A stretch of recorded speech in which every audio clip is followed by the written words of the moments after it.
छाया आसमान देखो झूमता गगन है छाया आसमान देखो झूमता गगन जमीन आसमान छुछ गया झूमता गगन मेरे झूमने जहां ये कैसा नशा प्यार का समान वही समझ में आसमान होश तो खोले प्यार तू ले ले संग मेरे झूम जा कैसा नशा होश है कहाँ होश तो खोले प्यार तू ले ले संग मेरे झूम जा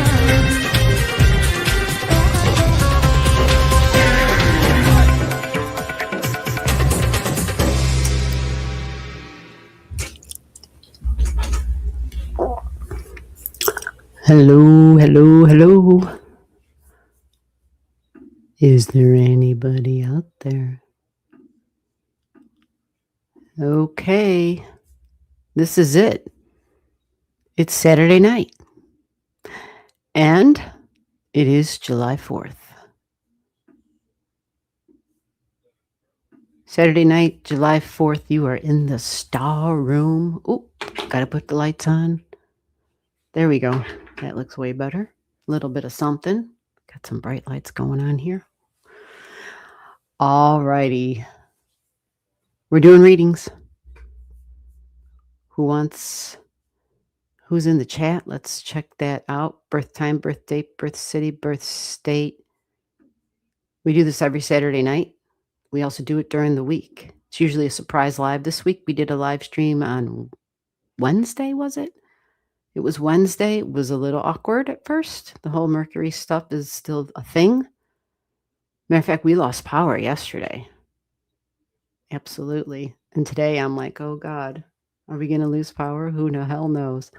Lots of crazy storms, trees down, flooding.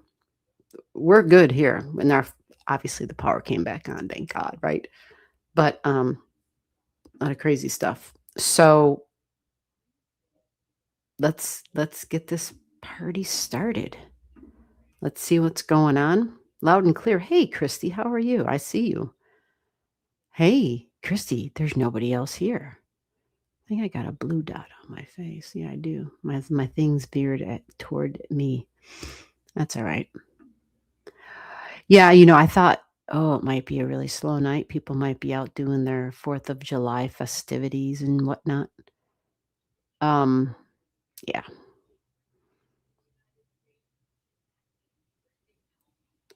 It's another day. It's Saturday, and yeah, I just keep doing this. So I don't know how the weather is where everybody else is, but here our torrential downpour just stopped, and hopefully it'll be over with. We had another crazy round of storms, but today was nothing compared to yesterday. So we do this, like I said, every Saturday. It's usually like every other Saturday. The other Saturdays of each month, we do an astrology class. I said a class. An astrology class is the second Saturday of every month. Anybody interested, just send me an email. Email should be running across the bottom of the screen there.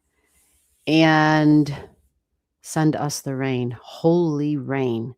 We got rain like it was nuts. Like, yeah, it was just nuts.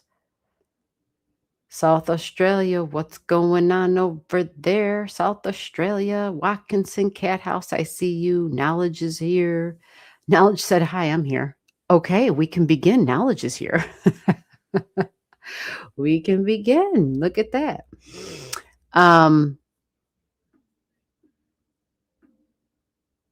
Yeah, and actually just one street down, major flooding. I mean, cars stuck in the middle of the street, underwater. Like, I was like, that's just, I mean, literally the next street. Like, like you can walk there in 2 minutes, 1 minute. It's that close. Big trees down and shit, and I'm like, "Okay, that's too close for comfort."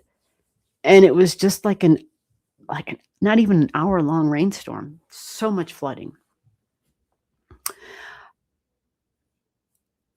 Alrighty, so for anybody who is in the chat, if you want your chart read, I would need your digits.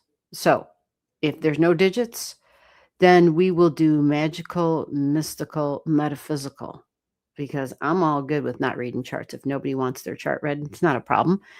I enjoy talking about, mystical, magical, miraculous, metaphysical. Absolutely, 100%. People have stories. That's what we do on the other time, although we haven't been able to do that in quite a while because too many people, yeah, just a lot of people looking for charts to be read. And all right, Christy, you're passing. Very good. That's how yep, that's how it works. We go in order. The chat is the queue. Christy was first, but she's passing. So if you're in the queue and you're not going, you're just here to say hello, just to chit chat, whatever. Just say you're passing. That'll work. Birthday? Yeah, birthday's okay. I do, because this is astrology, so I do kind of prefer birthday with a birth time and a location as well. Yeah. All right, Christy's passing. Watkinson's passing.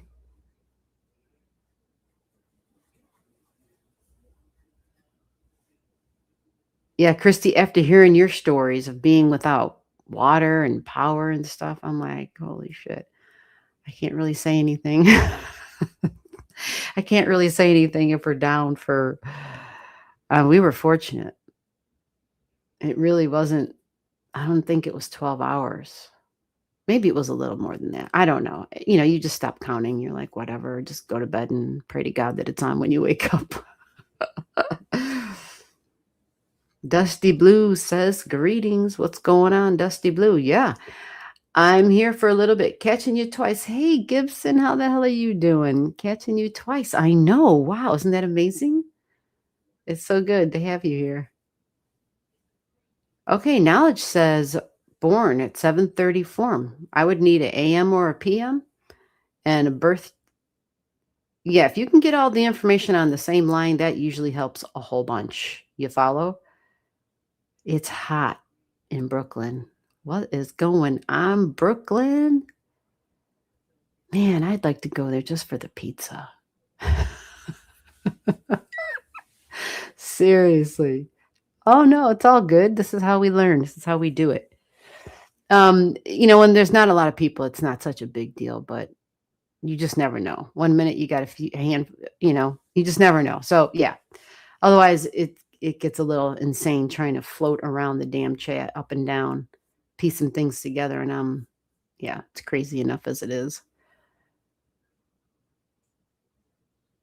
Oh, you do have your stuff. Look at that. August 7th, 1980. Oh, look at that. 7:34 p.m. Okay. Well, you're the only one that has your digits in, so I guess that makes you first. Watkinson and Christy were passing. Yeah. All right, let's get your chart up here. Let me create this for you real quick. And Gibson, how's the weather by you? Hopefully not too insane. All right, let me get your chart. Let me get this on the screen real quick. That helps me a little bit. Focus on who we're at. Yeah, and once I look at a chart, folks, just so you know, I'm not looking back at the chat. I'm staring at the chart on a different screen. So, yeah, you won't be able to have a rapport and a back and forth with me. That is offered for people if they, gift the channel, then they have the luxury, right? It's kind of like a specialty thing. Other than that, everyone gets a reading. We do speed readings. And the first one is going to be with knowledge.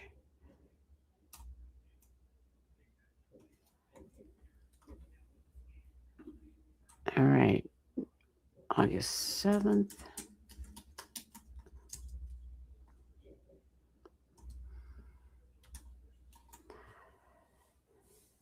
And 7:34 p.m. Oh, wow. Very close to the time on the screen. Okay. And not only that, but the fireworks, man.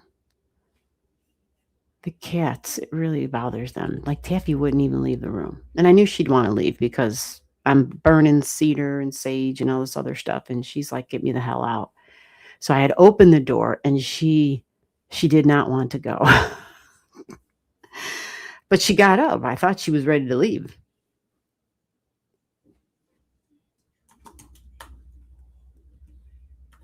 But she was very hesitant.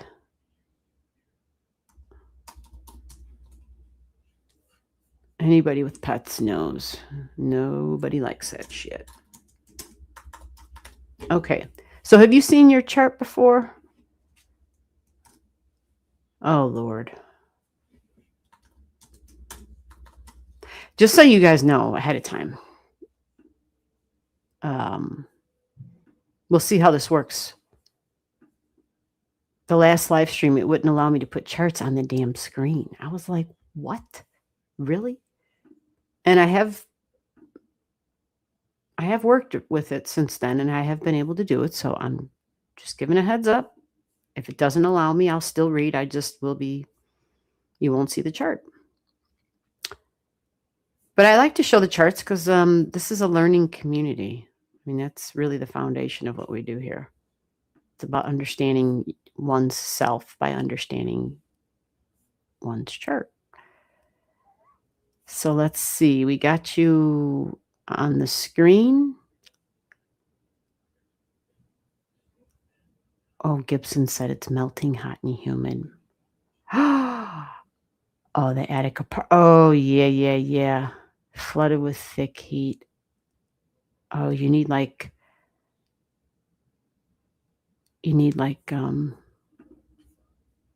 well, what you need, you're going to be getting, right? You're going to be getting the hell out of there. You don't need to be in the attic apartment unless you, hold on a minute. Let me experiment with this damn thing. Oh, I think it's going to work. Knowledge. It says that you are an Aquarius rising. That's what I've got coming on here. Your Aquarius rising, it's showing me. A Pisces moon. Interesting. August 7th. Oh, let's fix some stuff here. The stuff's, hold on. It didn't get your birth year. Hold on. It got it, but it didn't get it correctly. I thought I punched in 1980 and it gave me, oh, maybe my dyslexic ass did 0198. It's a very good possibility. It always is a little bit of an adventure.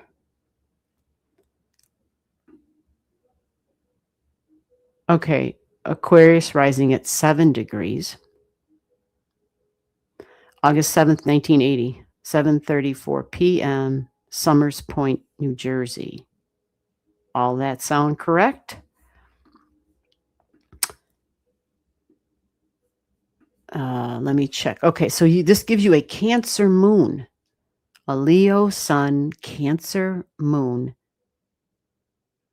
an Aquarius ascendant. Alrighty. Interesting setup in your 8th house, too. Scorpio at the midheaven at 27, the mind, deep knowledge. No wonder. No wonder.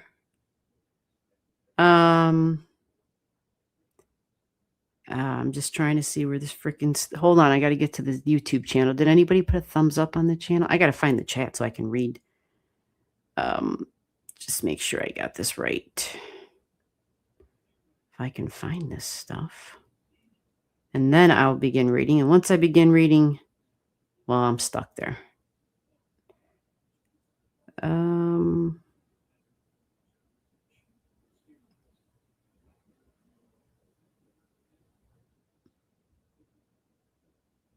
All right, hold on a second. We're going to get to your chart. I'm just trying to find the one where I can actually... Oh, we don't need to hear me. Cancer moon, yes. Okay, that's all I wanted to know. Very good.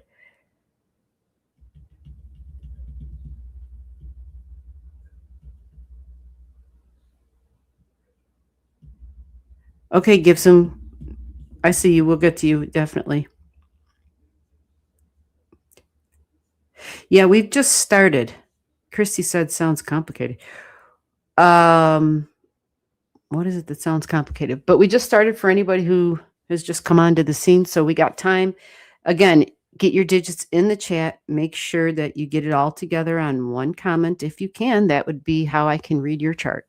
Birth time, birth date, birth city, birth state. These are speed readings. Unless somebody has the means and they send a channel gift, then I spend more time on the chart. With that said, okay, so knowledge, Cancer moon, home, family, day-to-day routines, work, health, emotional well-being is a big deal.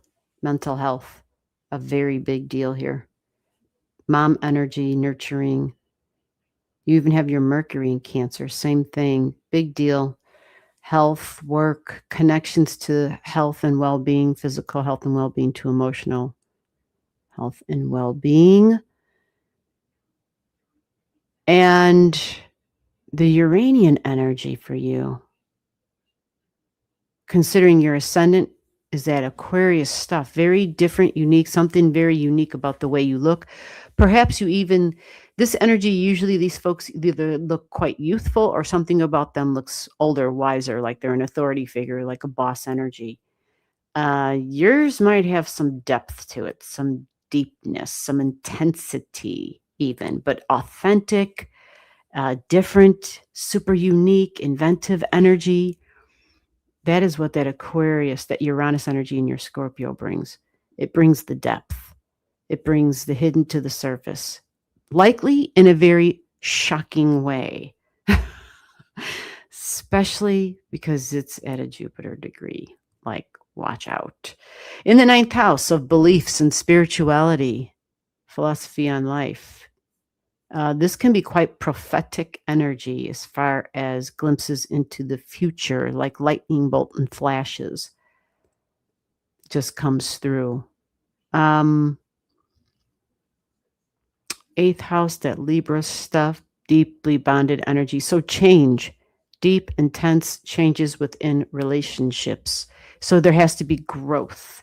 If you don't see the growth, it's like over. And for some folks, they think constant change is that, well, that is growth. So if they don't see it, they're likely to move on. Now, the Leo energy in your 7th house, where your sun is, that's what lights you up and gives you your energy. That's where we come alive. That's how we get energized. Partnerships, relationships. This can be highly dramatic energy for the partners. So the interesting thing about that is that Leo stuff, that boss energy, that flair for color and originality and uniqueness, more creative stuff, because that creates like this fixed cross energy with the Aquarius and the Scorpio and the Taurus stuff. It creates these stressful angles, stress and tension with values, home, family, communications, maybe peers, siblings, neighbor, coworker. But the communication, but the energy up at the top, at that midheaven, that boss energy you have, that this is my long-term goal, career type thing, maybe even a vocation. It's about the seeking and the searching of the hidden, of whatever is buried. So it can be psychological, but it can also be the occult, right? Like hidden information, hidden knowledge. It doesn't have to be just about, the past and the deep psychosis type of stuff. It's unearthing energy. Unearthing energy. Literally. I'm always saying about Scorpio, they're like the super detectives of the Zodiac. And because you have it at the 27 degrees, that can be a teacher, that can be a writer, so like if you use your creative stuff, it can be about stuff that is intense, Very intense energy. But power games, power, ooh, anything with power. That's, this is the psychological warfare energy is Scorpio. Like, yeah, if we got to go to the war, we want the Scorpios on our team. That's that kind of stuff. Your North Node is in your Leo, which is interesting, the seventh house. So that speaks about standing out, about the uniqueness, getting the spotlight, the stage. So again, this can speak about partnerships, professional partnerships as well, professional partnerships in terms of something creative professional partnerships. And Leo is a grand scope, can be entertainment, can be music, performative energy. At the 20 degrees, my friend, you have this at the Scorpio degree. Again, really intense, but whenever we talk about Scorpio stuff, it's really meaningful, deeply meaningful. It wants to change, it wants to evolve, it wants a healing to come about. Like that's strong here. So for partnerships, this would also add to what I started talking about, all that Libran energy, about the change, and change needing to be part of the relationships, because you need to see and feel the growth happening, even if it's not like material, tangible type of stuff or necessarily a change in partnerships, although of course that can be a thing. But you want to be aware that people are not stuck, that they're changing and evolving. That's going to be that they're growing. Think of Leo energy where we want to, we're watering our garden and we expect shit to grow. It better grow and it better produce fruit, damn it. Absolutely.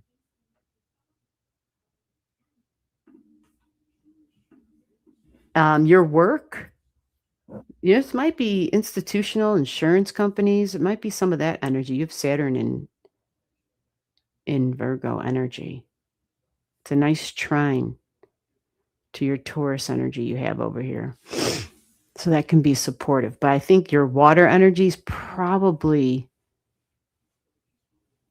oh, you even have this across. Okay, you have Hercules. So Hercules is about using the brute strength, but understanding the soul strength is actually the higher route, the better route to take, because I already know how to use my fists type of thing.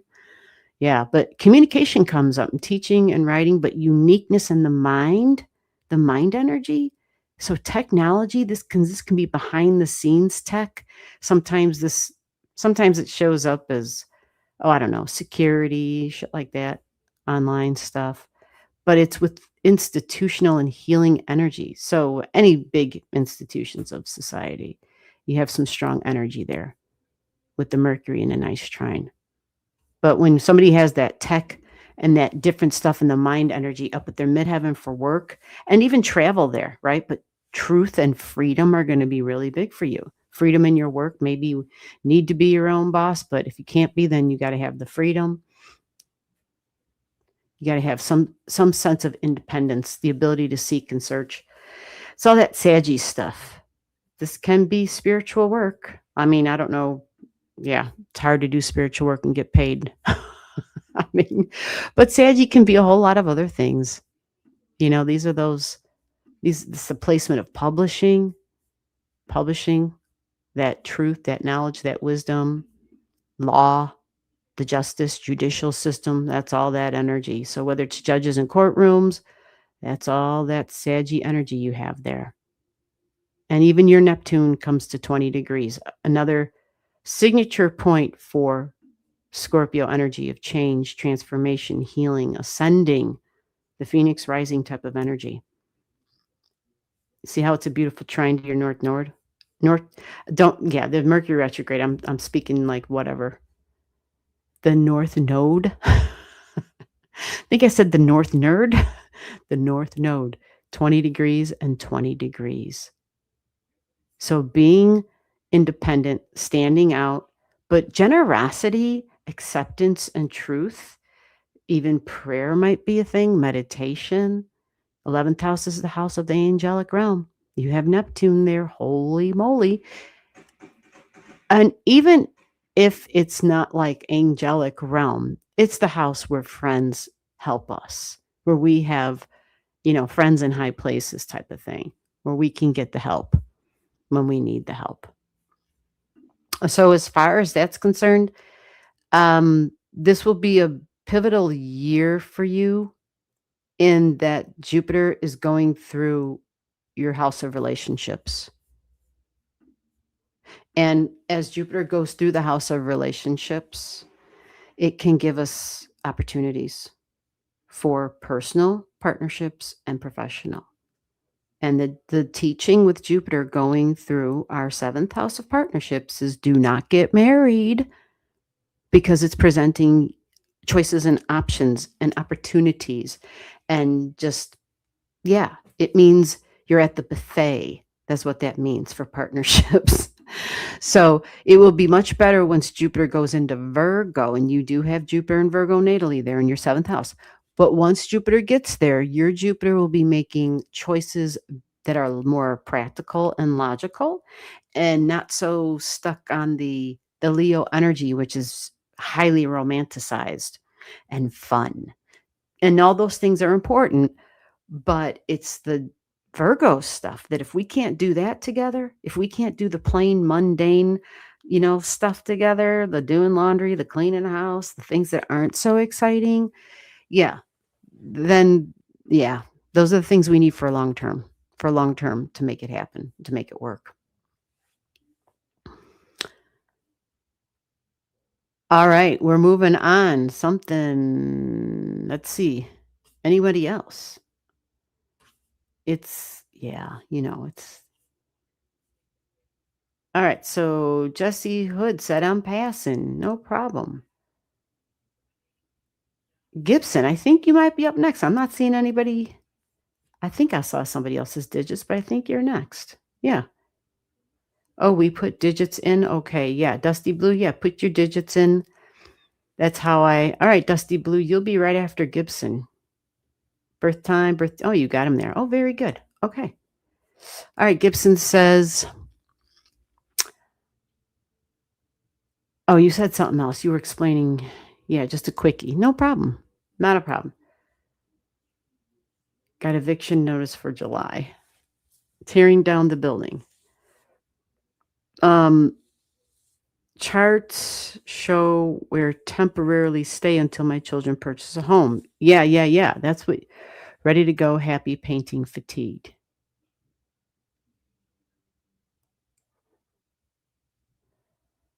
Okay, let's get your chart up here. And let me see, Gibson. Oh, I didn't make it. Okay, so I'm going to do that right now for you. We're going to flip this to that other chart that I showed, that we talked about the last time you were here.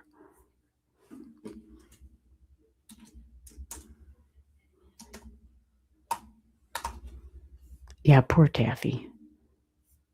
She, the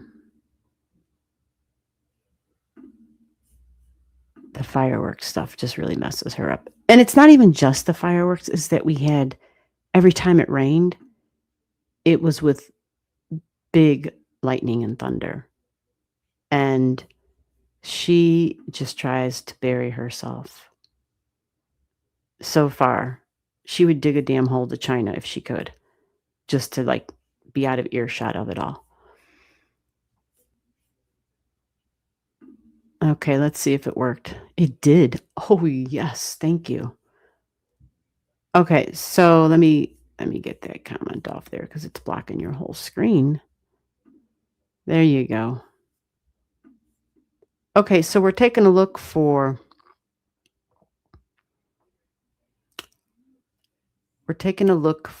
you're thinking then past.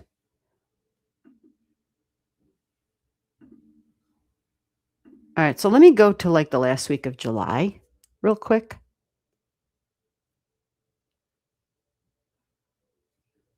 Okay. Let me see what you got up here. All right, let me see what's over here. Okay, so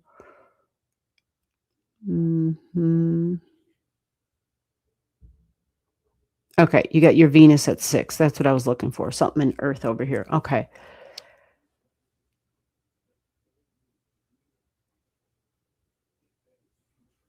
All righty. Let me make a change here. One more change. So this is, yeah, that makes more sense.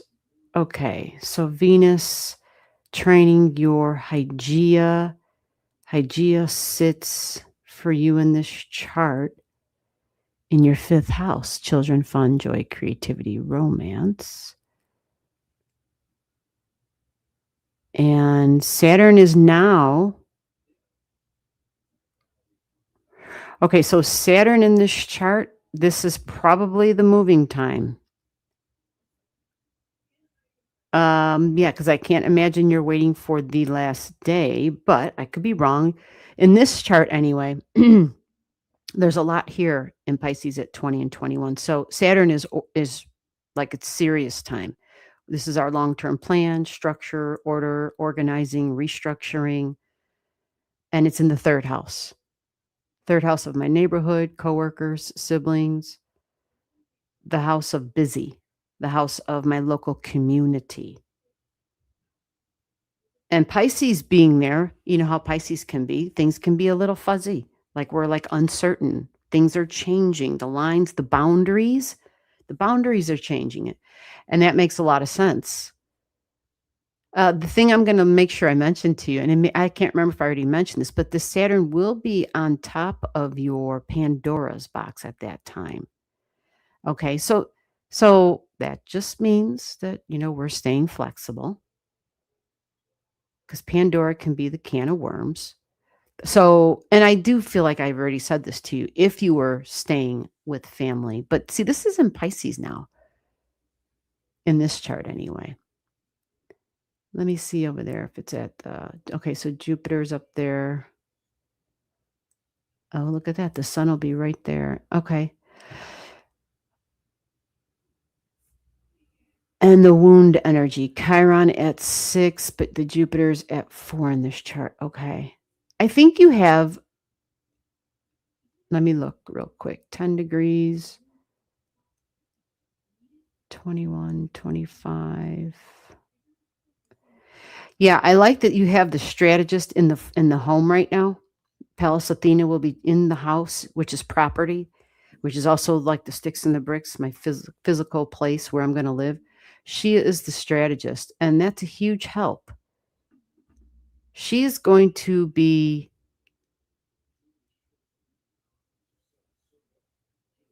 okay, so she's going to be talking let me see here. This is Orius, Orius. This is one of the centaurs. And Orius is about seeing another perspective on my wounds. Wounds about home and family, right? Mom and nurturing energy. And the Pisces stuff can be a little wonky, right? It makes us feel uncertain. So it's just a matter of having faith. But knowing that she's going to be right here, that means that you literally can use your mind and kind of talk yourself through it, because she's this creative thinker and strategizer. And I think that's going to be a big help. Now, as the days go on, let me back it up a little bit here. This literally shows us August 1st. And interesting. So again, there's a lot with partnerships on the 2nd house of values, and there's long-term financial security here. We have Pluto, which is retrograding on that 2nd house cusp line of values and money, but it's material and tangible stuff, okay? This tells me that it could be a similar structure, not like identical to where you're at, but as far as like maybe, usually Capricorn is like a building, where there's multiple units. That's normally Capricorn, whether it's apartment buildings, condos, whatever, right? That's Capricorn. There's lots of compartments with it, with the Capricorn. And you have Juno partnerships right there, long-term partnerships, and Pluto right there. And let me see if we can see a timeline. Okay, so we see Neptune is going through the 3rd house, but it was a nice little trine that you have going on. Dissolving old wounds, that'll be happening. Venus will be in the 9th house. We want material tangible. There goes Mars at 29. Mars will then move into... Okay, so this is showing like August 2nd, like on a Sunday. We have Mars and Mercury together in the Gemini energy of partnership stuff. So this definitely speaks to... I have housemates. I have roommates. I'm busy. There's a lot of this going on. So even if they literally aren't like next door to you, like in another unit, they could absolutely be housemate type of energy.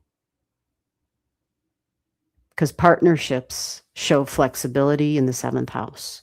And we have to, like, communication is amped up, but also contracts. This is also contracts and sales in your 7th house here with this chart. So this is, I think, optimistic. Let me see if I have...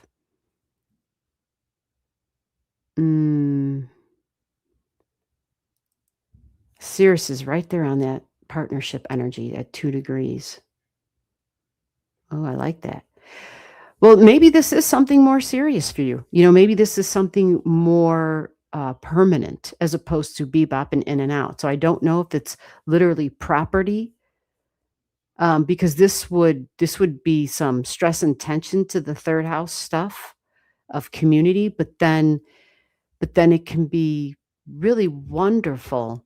It could be a nice nice beneficial cooperative energy. That's what I'm trying to say. It can be nice cooperative energy to some of the stuff you have in your 4th house of property, of land. But again, because you have Capricorn here, this looks like something tangible, material. And Capricorn doesn't have to just simply be apartment building type of energy. It has to be something that's, knock on wood, something I can see, something I can hold, even though you can't hold a deed to a home. Or, I'm sorry, you can't hold the house. You can hold the deed to the house in your hand type of thing. But it's about a long-term commitment, a solid long-term commitment. It's very serious energy. So the only thing I will give you, the last thing I think, is this Uranus energy. It's going to take some time, but it is squaring. It is squaring your own Uranus energy. You follow? It's this Uranus down here in Taurus, and it's throwing square stress and tension to the Uranus up here in Leo, right? The children energy, but authority figure energy, and it's a new beginning because it's at that 13 degrees. So there is some stress and tension there.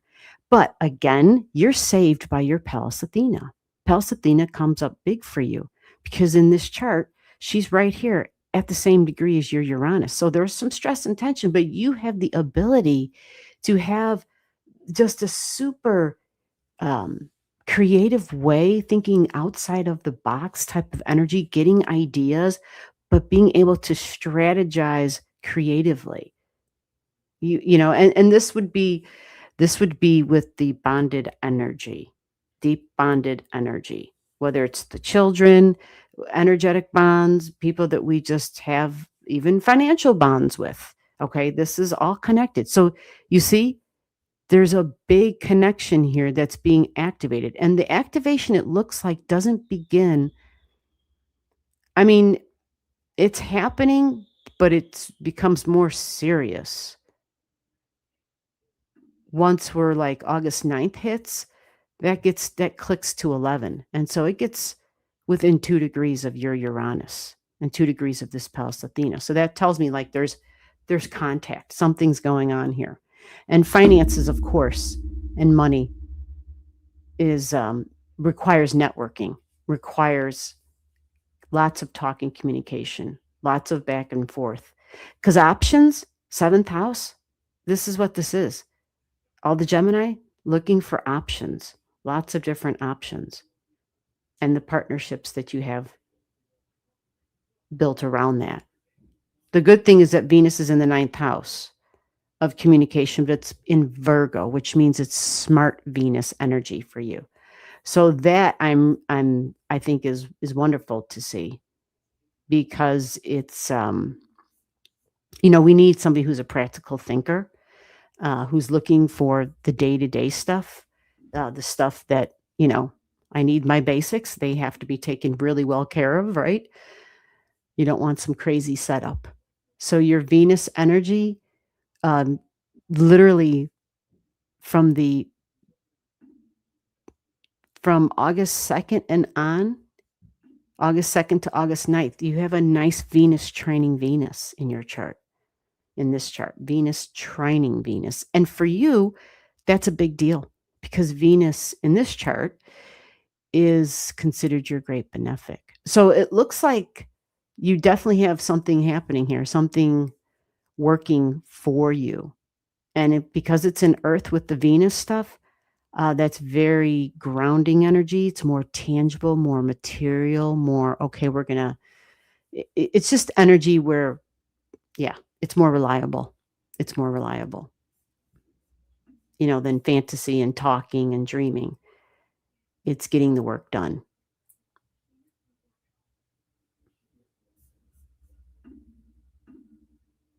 And that Venus will hit your midheaven, Gibson. I just want to make sure, because you sent a channel gift, so I want to make sure I give this to you. Like August 19th, that week, August 19th, 20th, 21st, that Venus will be touching your midheaven, like your long-term goals, the domestic, practical, tangible stuff. That's when she touches your midheaven. So because she's your, she's the planet that's going to bring you the gifts. Hopefully she produces sooner rather than later for you there. But at the midheaven, yeah, we usually have some recognition, and it aligns with our goals. And it's about long-term financial security. And yours, it's domestic, because it's Virgo. Okay, so that looks optimistic. Not that it's perfectly smooth, of course, because that's just life. So good luck on that. My youngest is organizing this, working with all the other children. Oh, good. It does feel so behind the scenes. Okay, it's not for me to be there. I'm just to receive. Oh, you're welcome. Okay. Good, good, good. All right. Good. Well, there's a lot of communication going on, that's for sure. Let me see who. I think it was Dusty Blue.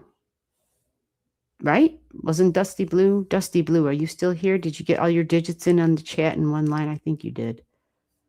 Let me see if I can find them. We'll get you back. We'll get your chart on this. We'll draw it up for you.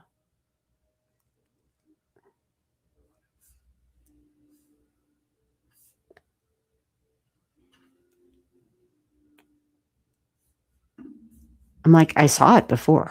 There it is. Okay, so let's create a chart for you, Dusty Blue. I don't think you've been here before.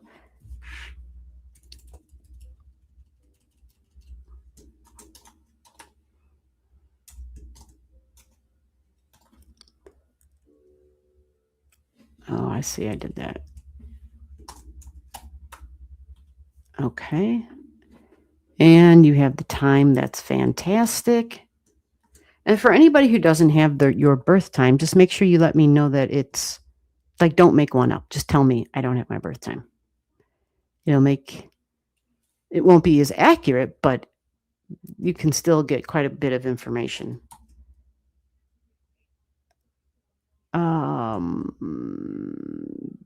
Okay.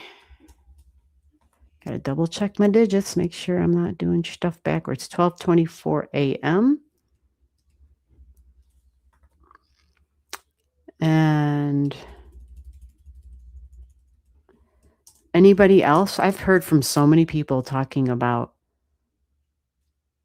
car problems and communication stuff with the Mercury retrograde, but definitely car stuff.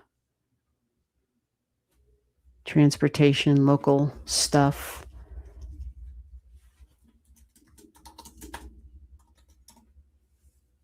Okay, so Dusty Blue, have you seen your chart before? Okay, so this is what I have. Let me see if we can get this up here. Let's see. Woohoo, Dusty Blue, here you go.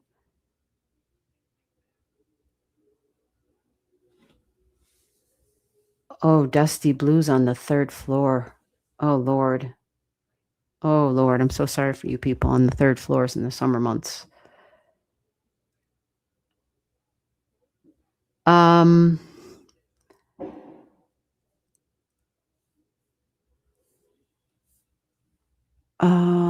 All right, so once I start looking at that chart, I will not see the chat, just so you know. So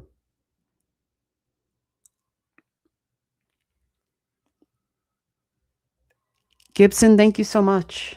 Thank you so much. Appreciate the gift. Thank you, as always. So hey there, could you, okay, let me see, where am I at?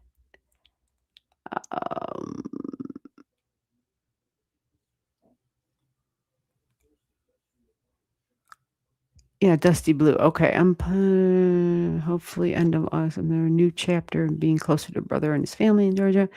I hope my mobile kids art party business takes off. Oh, I like that idea. That's a good idea. Well, good luck to you. I hope it does take off. Is that what you want me to look at?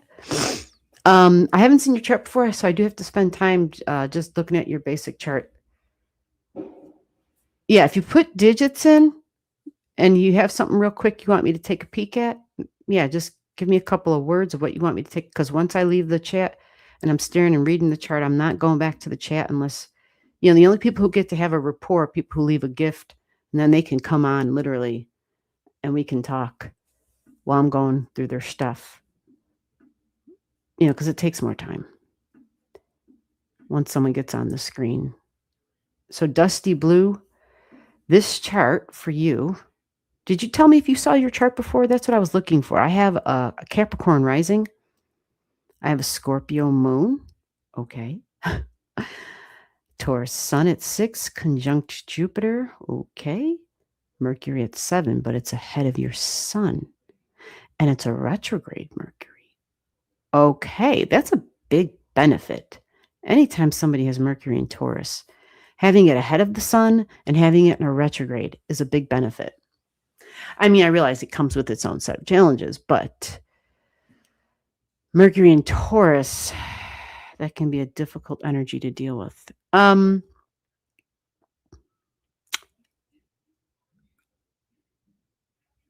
So Dusty Blue, is this you?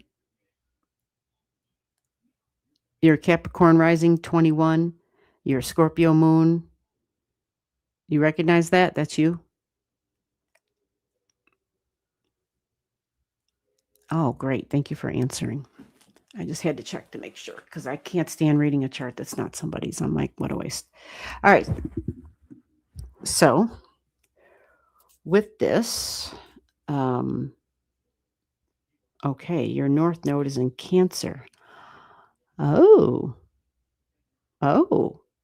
interesting, especially with what you just said, because this talks about home, family, children, nurturing. It's got like this, this this nice family projects, tasks, like kind of vibe to it for sure. And this also has the talking, writing, business and sales and selling. It's fun energy. It's fun energy.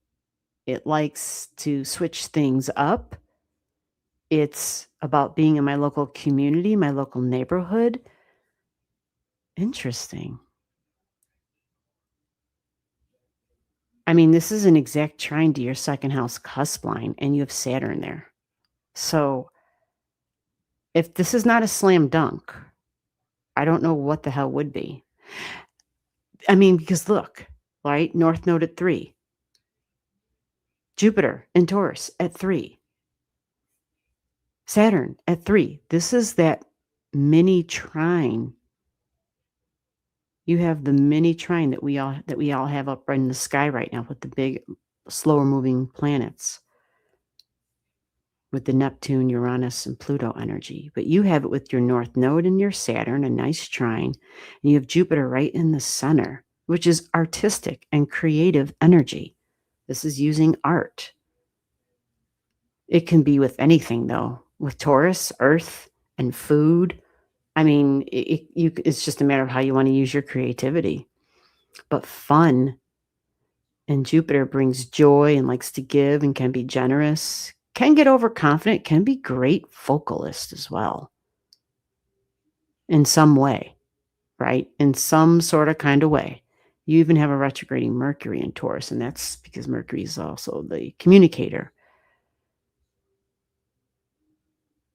And you got your fun Aries energy down here. And, well, you got energy that would probably, I was just about to say, last all day. However, your Mars is in a big T-square with your ascendant and your descendant. So you might find that there are times when your energy comes and goes where it might not be as long-lasting as you would like. It might be more like bursts, sporadic bursts of energy. Mars in Aries can be quite impatient, but if it's disciplined, which a 22 degrees is a good degree for discipline in Aries energy. So when I see charts like this, holy shit, I'm just like, okay, this is, do what you got to do. The number 3 is such a big deal in your chart. It's crazy. Talking and communication and the mind is huge in your chart. Writing. It just comes up. Your Pallas Athena is at 3. Big ideas, inspiring ideas, philosophy on life with career, goal, vocation, spirituality can definitely be part of it. A sense of service even, but even prophetic, sagey kind of energy, seeking truth and freedom. I mean, you've got this 3-degree thing. It's funny because when you first look at a chart like this, it's like, oh, but then when I'm seeing all these 3s that are showing up, karmic energy at the Scorpio freaking degree. Wow. So depth, there should be something that's deeply meaningful as far as building for the long term. It should be more of like legacy energy, not so much. I mean, it can be about like what I leave behind, but what you leave behind should be deeply meaningful. You follow? It's not like I'm giving my kids my rare stamp collection or my gold coins or all my property or my billions of dollars or whatever, right? This is more about depth. This is more about soul energy. This is more about healing, change, transformation. You have hospital energy, and well, that's interesting. Yeah, because it would be down here too. So institutional energy, but because healing comes up and psychology, deep psychology, another person, right? If this is your chart, another person with Scorpio at the midheaven, like, wow. But just remember the intensity of the Scorpio stuff and the change and your moon being there. And it's even at a creative degree. The moon, how I feel emotionally secure, satisfied, and safe. You have a freaking moon in Scorpio. So I love this. It enhances even more doing that deep work. But this can be really psychic energy too. And especially you have Neptune, like higher intuitions that come through. You're intuitive and working with the public. I hear working with the public, the moon on your midheaven. Absolutely. But as far as what kind of work you do, you even have Uranus at 6 degrees in Virgo. Like I'm the boss. Solo. Independent work. Yeah, literally. But again, Virgo energy, it has to do with health as well. How can I do something deeply meaningful with this? Something different, something that can be about surprises and group energy. So I don't know if you've already started this, but please do it and please report back. I would love to hear how this turns out, especially with a chart like this. It was almost, it's just a matter of how do you wanted to use this. But I love that it's got the depth attached to it, the Scorpio depth. I really love that because it's, again, deeply meaningful. There's a purpose, and it shouldn't be just, it's not just about the dollars. It's not just, it's about knowing that art, creativity, joy, laughter, like all that stuff, and feeling like a kid again, all that stuff, there's a lot of power there, and it can be healing.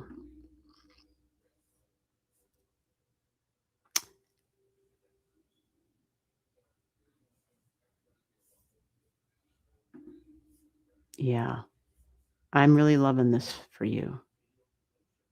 The objects just in the basic chart. You just have a lot of fire energy, and you have a very strong water trine.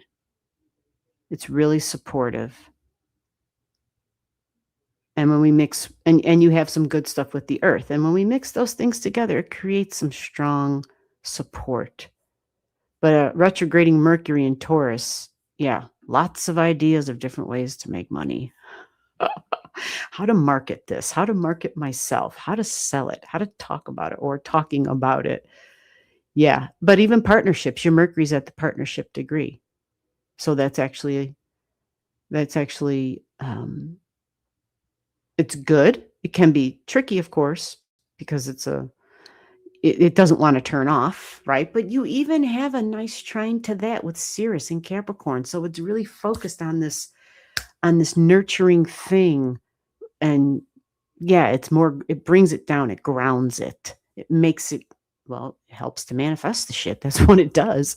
That's what the earth stuff is. It helps us to bring it to the 3D realm.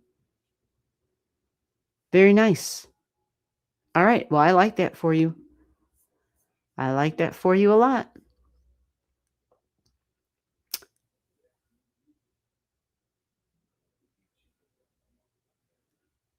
Oh, creative fun. Yeah, yeah, yeah. Absolutely.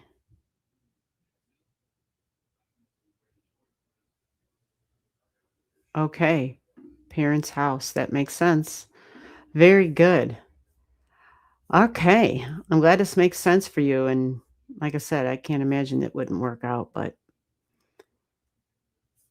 the only thing I would be cautious, well, always there's caution, especially, Jupiter is going to be in an exact opposition to your Jupiter, because we got Jupiter. I said opposition, square, sorry. It's squaring. It's a Jupiter in the Leo energy. And so it's squaring your Jupiter. Now, a Jupiter square Jupiter is actually like a good thing. I would just caution for like over the top dramatics or over the top confidence, pride, and ego. You follow? That's it. And the Aries impatient stuff. But again, you got that Mars degree. So I'm not too concerned. Or you got the Saturn degree. I'm not too concerned. Okay, so who was next? Let me get scrolling through here. I see we got some other names. Let's get moving on. Again, these are speed readings. If I take longer on some of them, it's because people have left a gift for the channel. And that's how the channel works. We gift people back through time on their charts if you send a gift to the channel. It's only fair. And if anybody has any ideas, I've been throwing around some other ideas that I might like take the names that show up in a chat, and then throw the names, not literally into a hat, but that kind of a thing where we throw all the names into a hat. And then I pull that name or get that name, and that person would then get like a longer reading. Yeah, I don't know. I'm not really good at figuring like those kinds of things out. So I'm not good at that shit. If anybody has ideas, just put them down. If anybody cares to share, I'd appreciate it. So let me move on. Is it too late to join the queue? No, it's not. Singing giraffe. Ooh. Keep on singing, giraffe. It's not too late. Bring it on. Let me move this damn thing closer. I hope the whole thing doesn't fall. That'd be a hot mess. Oh, I keep thinking the fireworks are over. It ain't even dark out yet. Renee, how are you, Renee? Renee Maxfield, hello. Love is the answer today. Hi there. Interpret my chart. I could if you leave me your digits. If you don't, we'll scroll on. Sent the Venmo, got it. Singing giraffe. Here we go. Okay, let me find out for sure who was next, though. We go in order here. And next one up, that was Dusty Blue. So after Dusty Blue, the next one in the queue is... do you have time? Melissa Rucker, you were next, but you wanted to know if we have more time, and I said we have more time, so hopefully you're still here, but I would need digits. And if I don't see digits and it's your next, I just go to the next name. You follow? I need a name with digits. Okay, we did knowledge. Okay, how about Heather? Heather, are you here? Heather Shepherd, Middleton, Ohio, 7:30 a.m. Yes, thank you. I need all those digits. Are you here, Heather? It's your turn. Your name is on the screen. I need to see an answer in the queue. I'm going to give you a little bit of going once, going twice, and then we go on to the next name to quickly respond that you're here. If not, sometimes people got to use the bathroom. Many times people, they don't have the patience, so they leave. That's okay. But don't expect me to have the patience, okay? Just saying. Oh, being an adoptee, 3 has always been spiritual. I found both biological parents through synchronicity. Through synchronicity? Oh, we would want to hear your story when we do an episode of mystical, metaphysical, miraculous miracles type of thing. Magical, mystical, metaphysical. Because the synchronicities, both through synchronicities. I'd say that's a story I'd like to hear one day. Now it's said I'm definitely into psychology, philosophy, and psychical fitness. Psychical fitness. I haven't heard those two words put together before. Interesting. You'll have to let us know what that is. All right. So I don't see a response from Heather Shepherd. Hey, Kels, I see you. Kels Stockton, so excited. I know, right? How are you doing? How's your weather? Heather even said relationship and career. Oh, Heather was pretty ambitious here. She said she wants a relationship career for 2026 into 2027. Aw. All right. Well, let me see. Oh, Heather is here. Look at that. See, you can't rely on the damn phone. I'm staring at my phone and I don't see you. I look over here and there you are. Look at that. Okay. Not a problem. Heather said, I'm waiting. Okay, great. She responded quickly. I just didn't see you. All right, let me get your chart drawn up. And we'll look at love. Sound good? All right, let me create this chart for you. I'm over here babbling. Heather's like, I'm here. Yeah, technology has just been playing tricks on me as of late.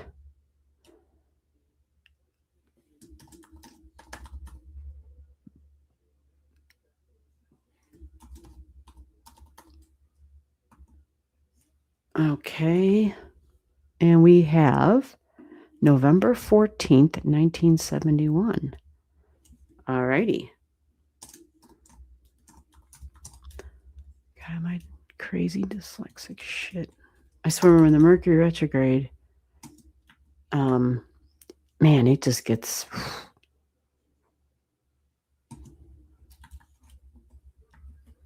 And you have a 7:30 a.m. Very good.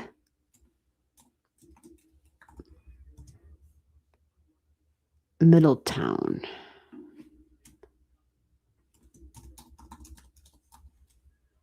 Let me make sure I spell this stuff right. Oh, now the software wants to play games with me. Middletown, Ohio. Yeah, it was trying to tell me Middletown, New York. They need to do an update on this shit, I think. Have you seen your chart before, Heather?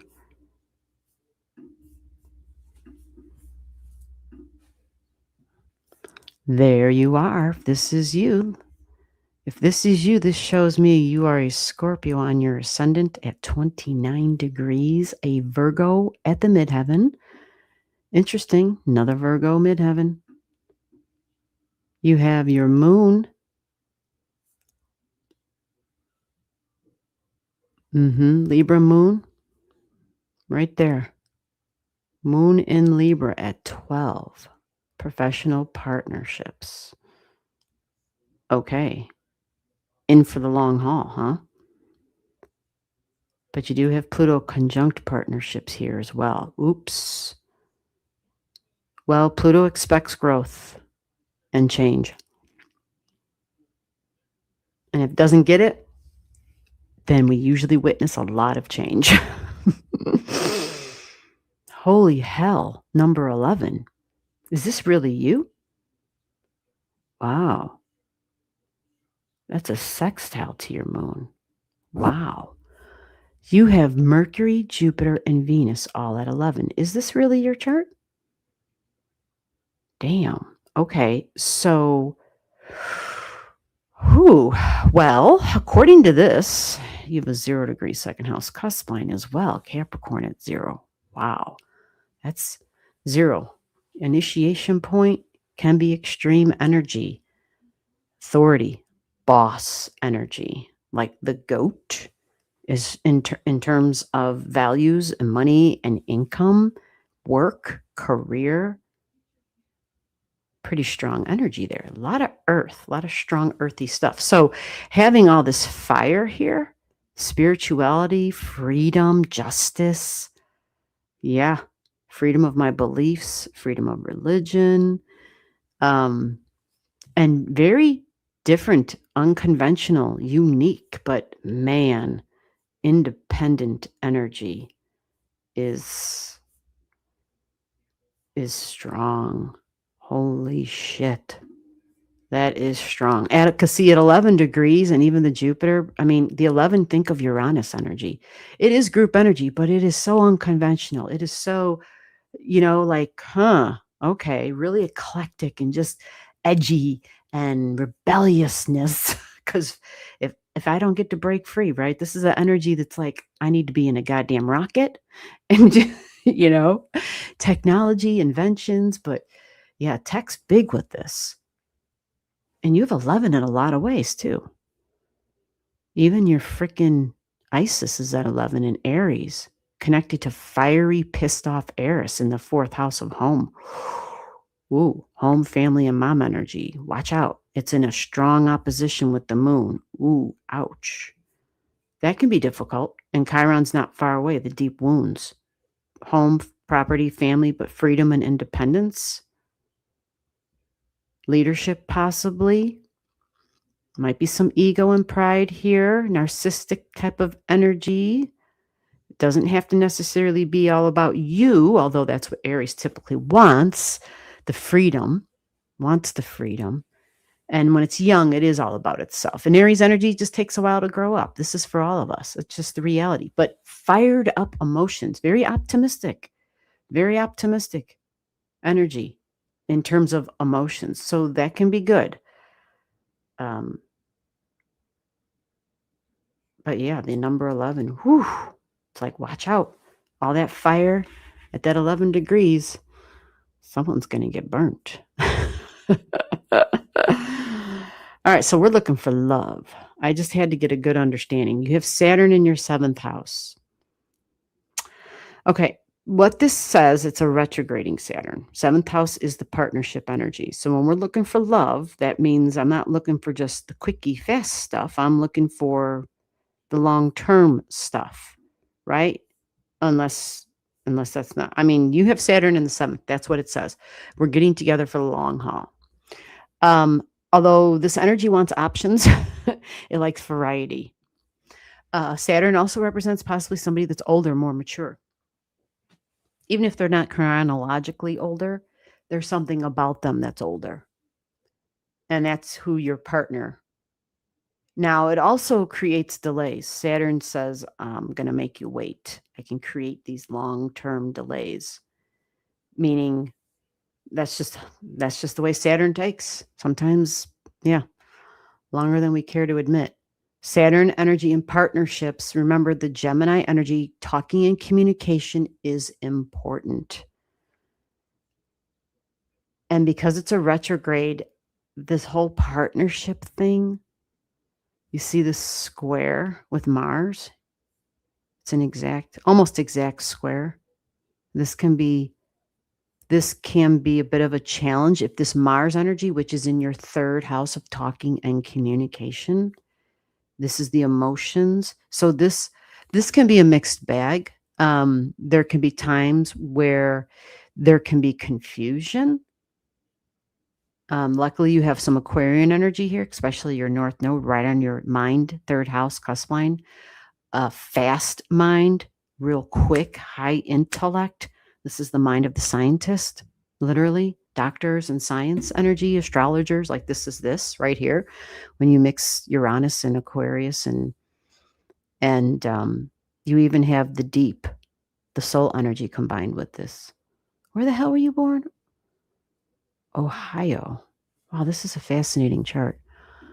Wow.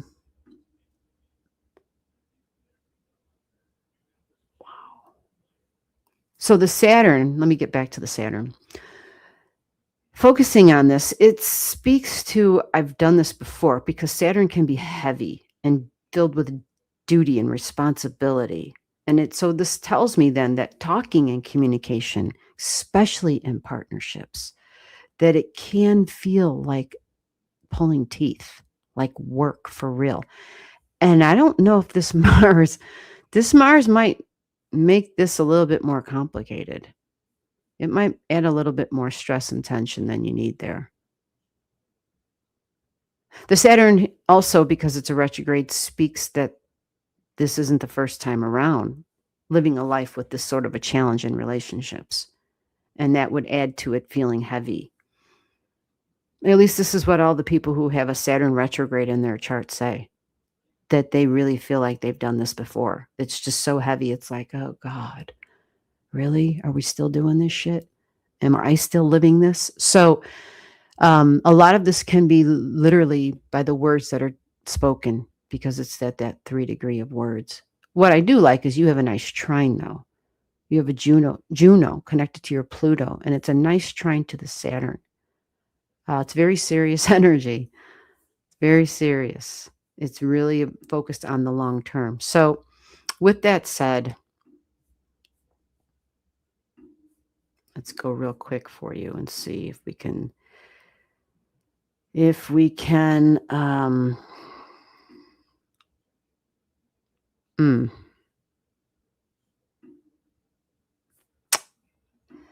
let me pop to this other one.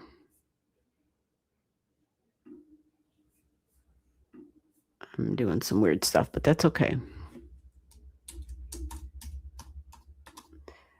It's going to be all right. We're going to match the chart that's on the screen. So Mars just passed. Okay. Oh, okay. All right, so we're going to move this up a little bit. It looks like something exciting and new may be coming, and it is in the place of relationships.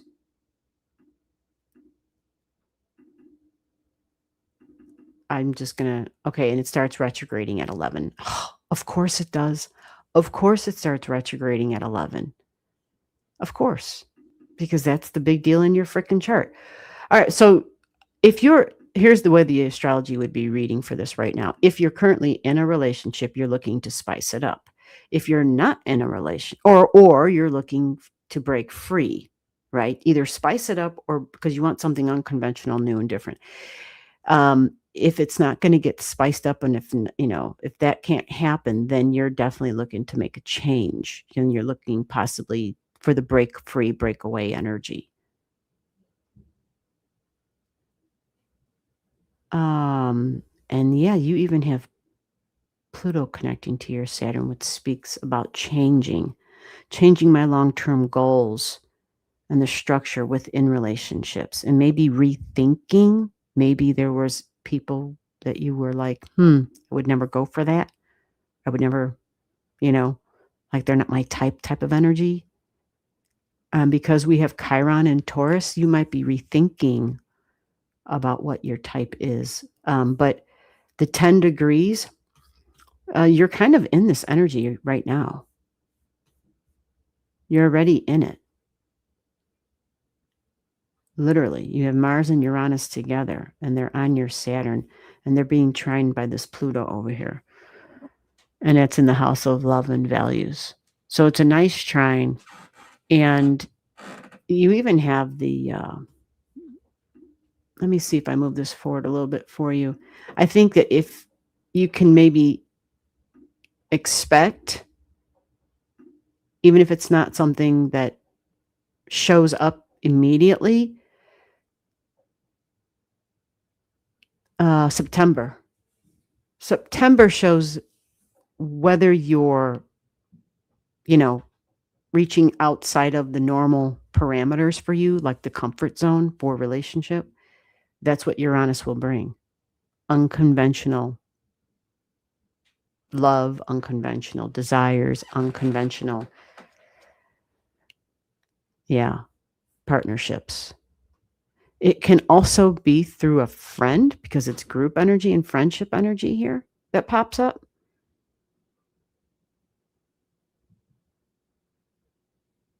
It's a possibility, but it is going to be, what you make of it. And let me see how far this goes, if it goes back real quick here for you. I just want to see if it stays in your 7th house. It does. Okay. And so you're going to have this Uranus energy, which has you considering something or someone you wouldn't have considered before. You have this energy working with you all the way to like the first part of February, because it's retrograding. So we internalize that energy.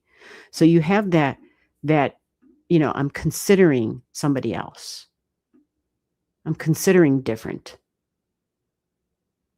But this can also be, it can also be where I'm kind of sampling. I'm just saying, it is talking to your Saturn and Pluto. So maybe you're realizing maybe there's some of that you need. Maybe you need to sit at the buffet for a while. And maybe that's what you'll be doing. Okay. But Uranus going through the 7th house gives you those opportunities. And going over your natal Saturn is delays. It just is. And so with it there, it just says you're still working. You're still working on what you want in partnerships. You're still figuring, you're redefining that. How's that? Okay.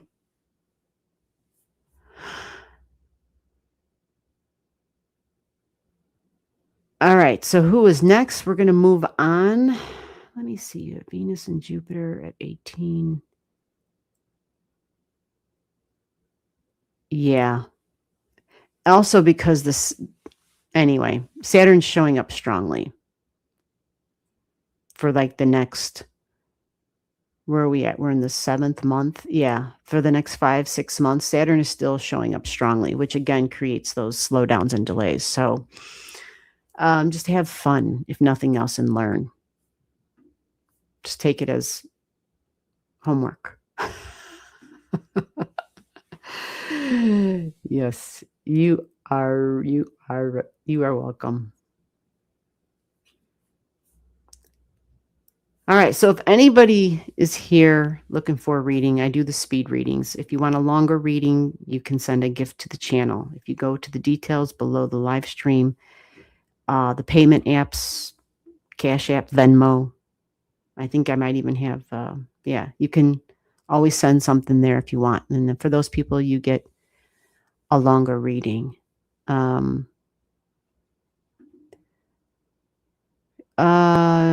Okay, Singing Giraffe. Are you here, Singing Giraffe? Did you give me your digits? I see you sent a channel gift. Is Singing Giraffe here?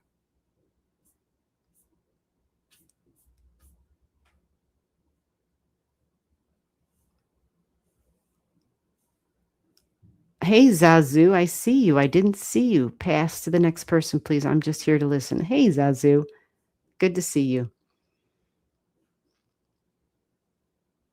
So, Zazu, I know you're all paid up for next week, but next week you'll just be getting the recording then, right? For the next Saturday's class, just so that I'm sure real quick here. Is the giraffe here? The singing giraffe? Yeah. Yeah, I don't know if I didn't go in order, but you sent a channel gift, and I want to take care of that right now.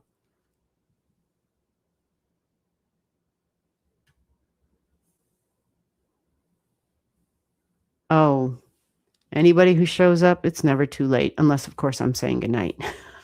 then it's too late. Hey, singing giraffe, where are you? Oh, good. It's your turn. I know, Gibson, right? When I saw that name, I'm like, oh, I love that. Singing giraffe. Thank you for the channel gift, and let's get your digits up here.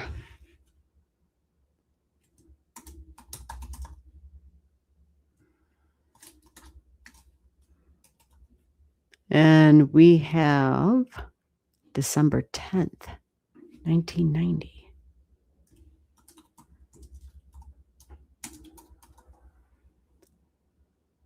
December 10th, 1990, 10:26 a.m.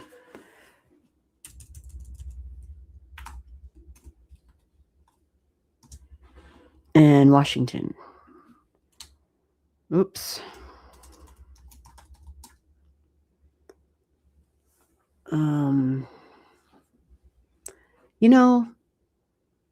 Yeah. I don't know what the software has got with. They won't give me anyway.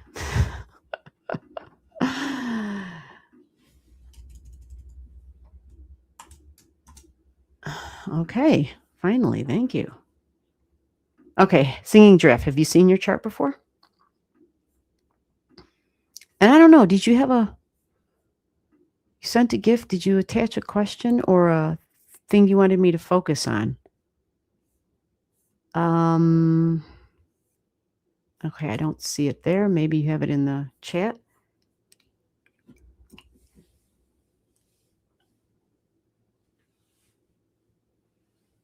Oh my God, Gibson knows the date. You know the date, December 10th, 1990? Holy shit. Talk about bringing your Virgo qualities. You sound just like one of my housemates.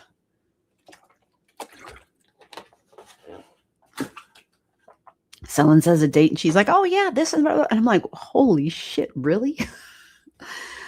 Okay, I've never had a professional. Okay, that's fine. Something for love or career would be great. Okay, that gives me a place to focus. And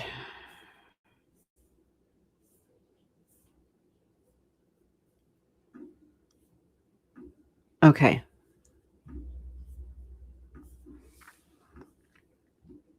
So I got to make sure this is you. If you've seen your chart before, right? This is a Capricorn rising, December 10th, 1990, 10:26 a.m. Washington, D.C. Why does it say Washington Courthouse? I don't know, but it does have D.C. there. Washington. Do you know if you're a Capricorn rising at 26 and a moon, Libra moon at 6 degrees? That's what I have here.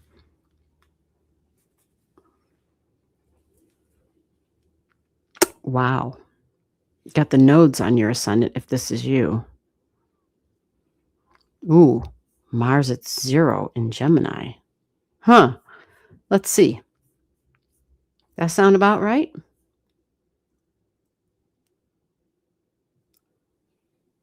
Oh, well,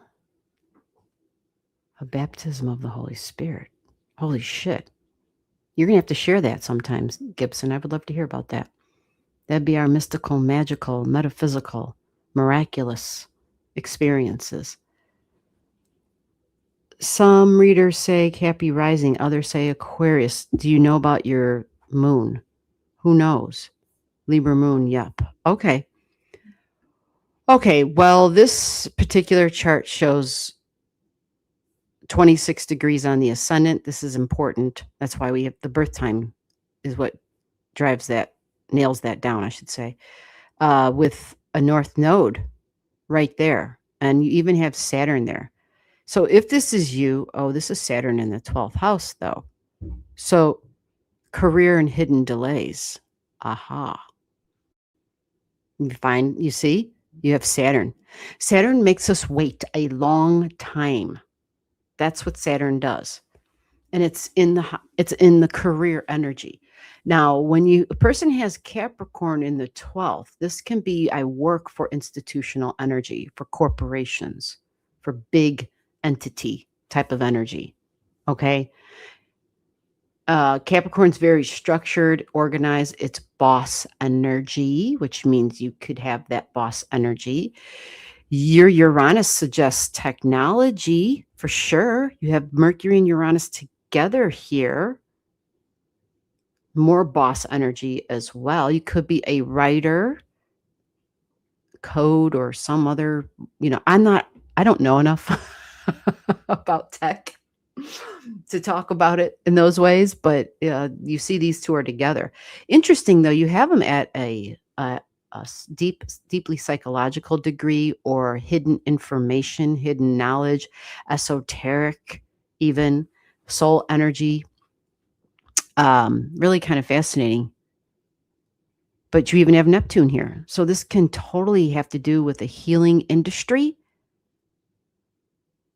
whether it's hospitals or some sort of a healing institutional type of whatever, that's all changing and evolving as we speak.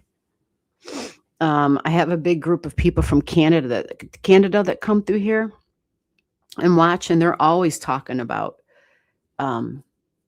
God, just like their health industry there. And oh my God, the United States is sickly and poorly. And oh my God. They even do like the Reiki in the hospitals there. And here we're like, anyway. So Neptune gives you great understanding. Now, this would be creative energy.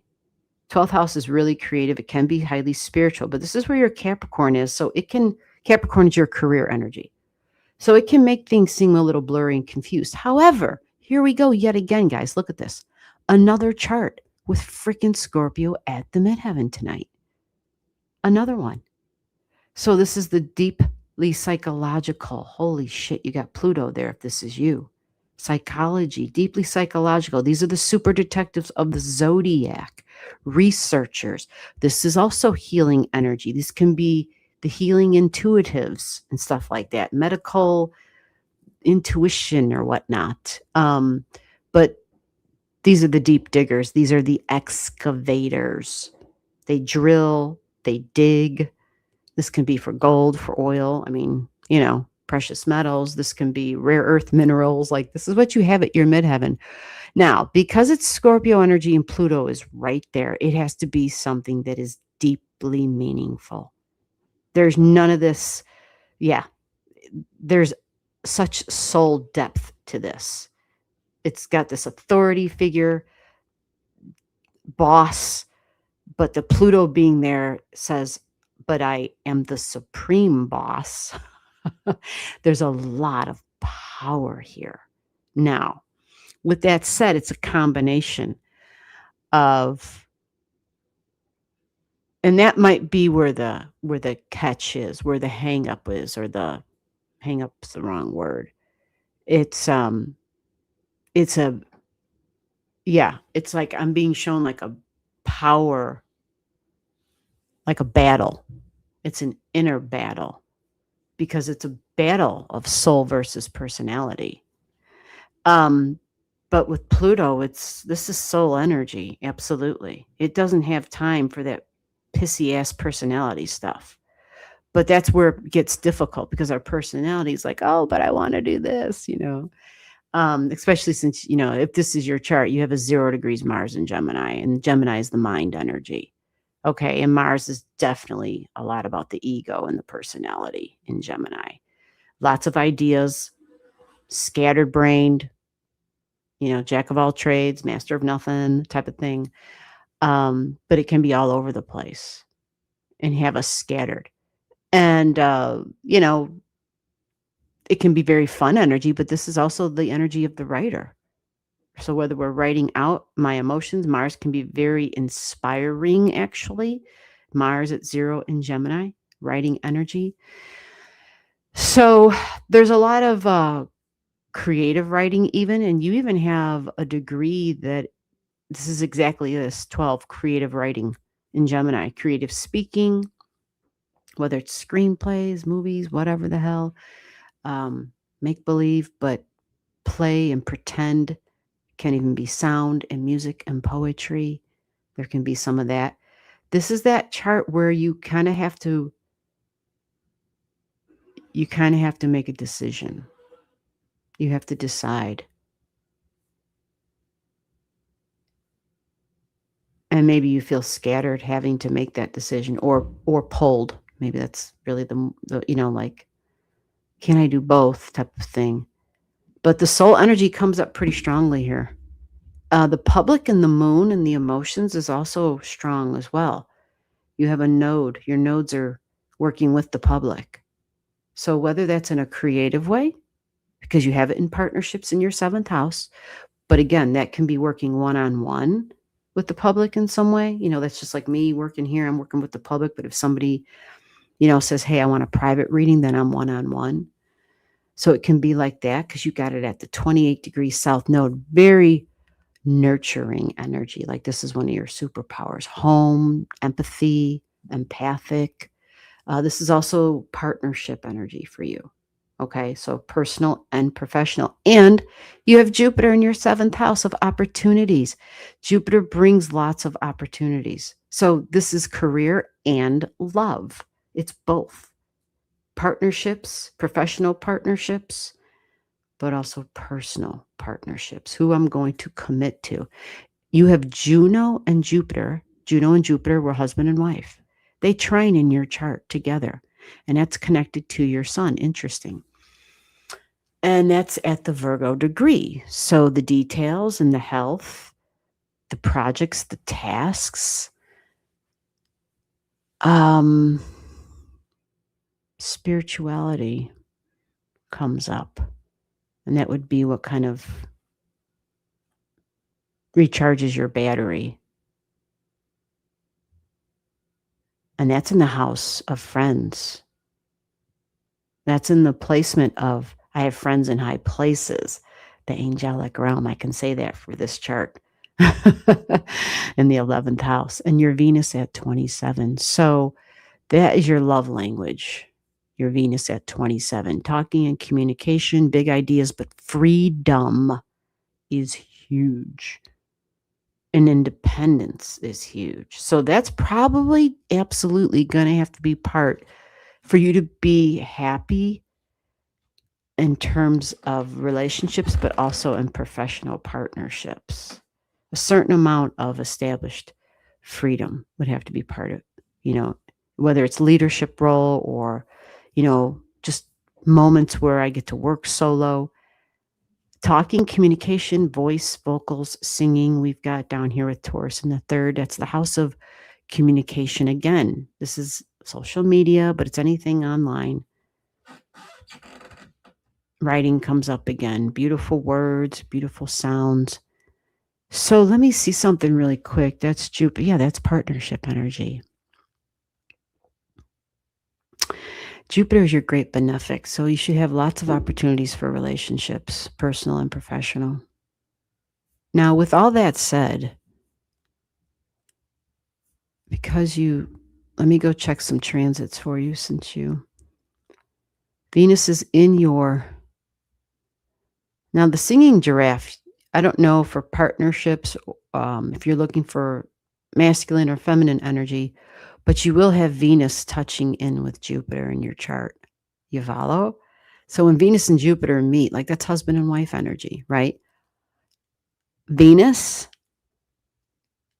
is when she's, oh, hold on a second. That's Venus in the other software. You know what? Let me do that for you.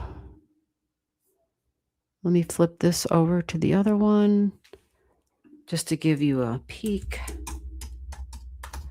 To give me a peek too, so that we can.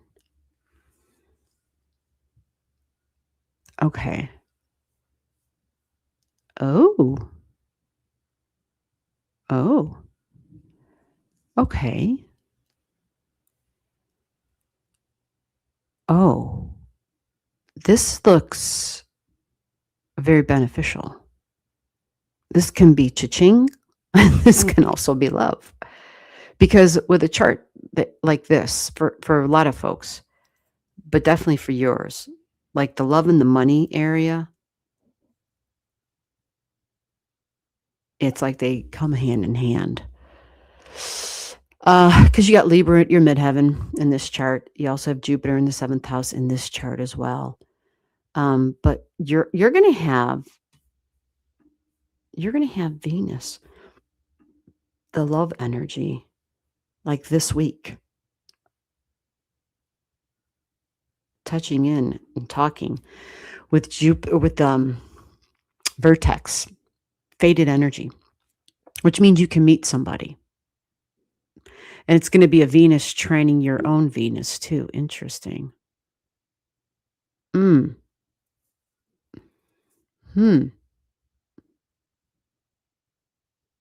Okay. Again, opportunities. This can be within social circles and friends. Venus trine Venus could just be all about being, very friendly and very social on that day.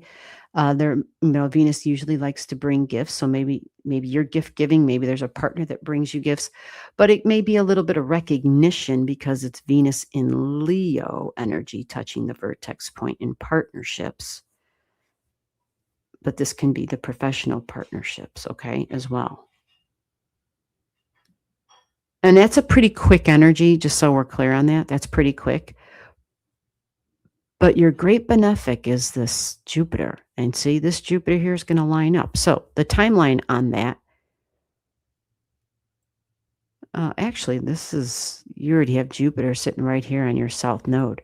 So this speaks to either you had a recent release in a partnership or kind of like an old partnership that came back, something from the past, or maybe there was something that was semblance, like there was like it was familiar to a partnership from the past. Looks like it was probably romantic, possibly, but somehow children can be involved here too, because it's Cancer energy, family energy. But Jupiter is really focused on the future, and it's thinking about the future, and it's trying to make plans for the future. And it's going to touch your Jupiter. So you're having a Jupiter return, according to this chart. And let me look at my calculations, just how beneficial this will be. Oh, this can be work related. Cha-ching. Because it'll be training your Saturn. Now, Saturn usually can bring restrictions and slowdowns, but it's a Jupiter on top of your Jupiter training Saturn. So definitely there can be some rewards and recognition here, which sounds good to me.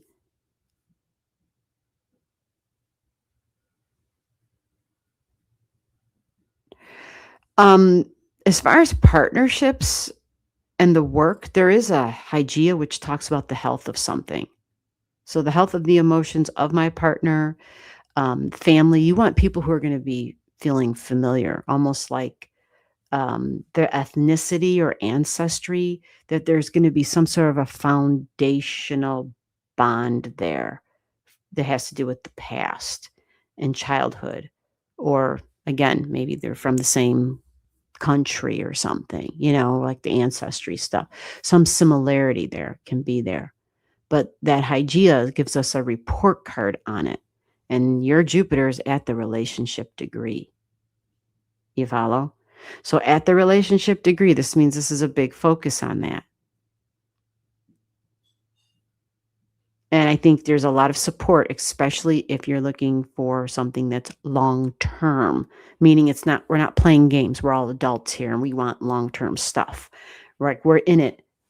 It's who we're willing to commit to and what we're willing to commit to anytime Saturn gets present. So with that said, there will be communication.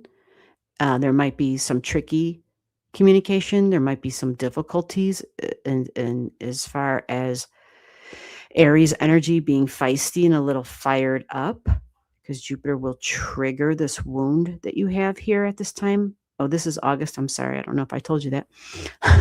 So this literally is like August 20th and on. You have the Jupiter return starting to get activated. Okay. And you'll probably notice it a week or two before, actually, too. Jupiter's not super fast, but the Hygeia is going to be here, and she's the one who talks about these wounds.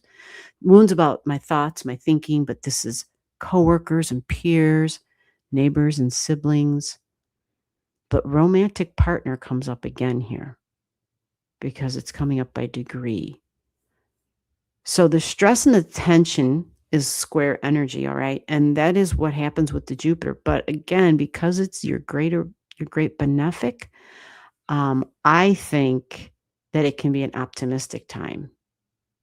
And it brings opportunities. And I'm going to give you the same information I gave the last person of what the teaching is when we have Jupiter going through our 7th house. It's definitely not a time for marriage. It's more of a time to we're testing the waters and we're seeing who's qualified for the long-term commitment. Am I qualified for the long-term commitment? We're because Jupiter just brings us lots of options. So we're sampling a lot. You follow? So it looks like you're going to be busy.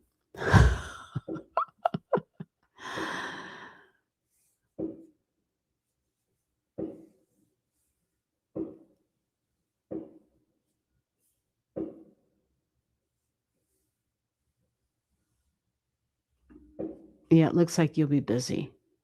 Jupiter will absolutely. And Jupiter can be teacher type of energy, but also opportunities for publishing. Because if you're talking work energy, this can give you great opportunities for publishing. I'm just saying, just throwing that in there. So,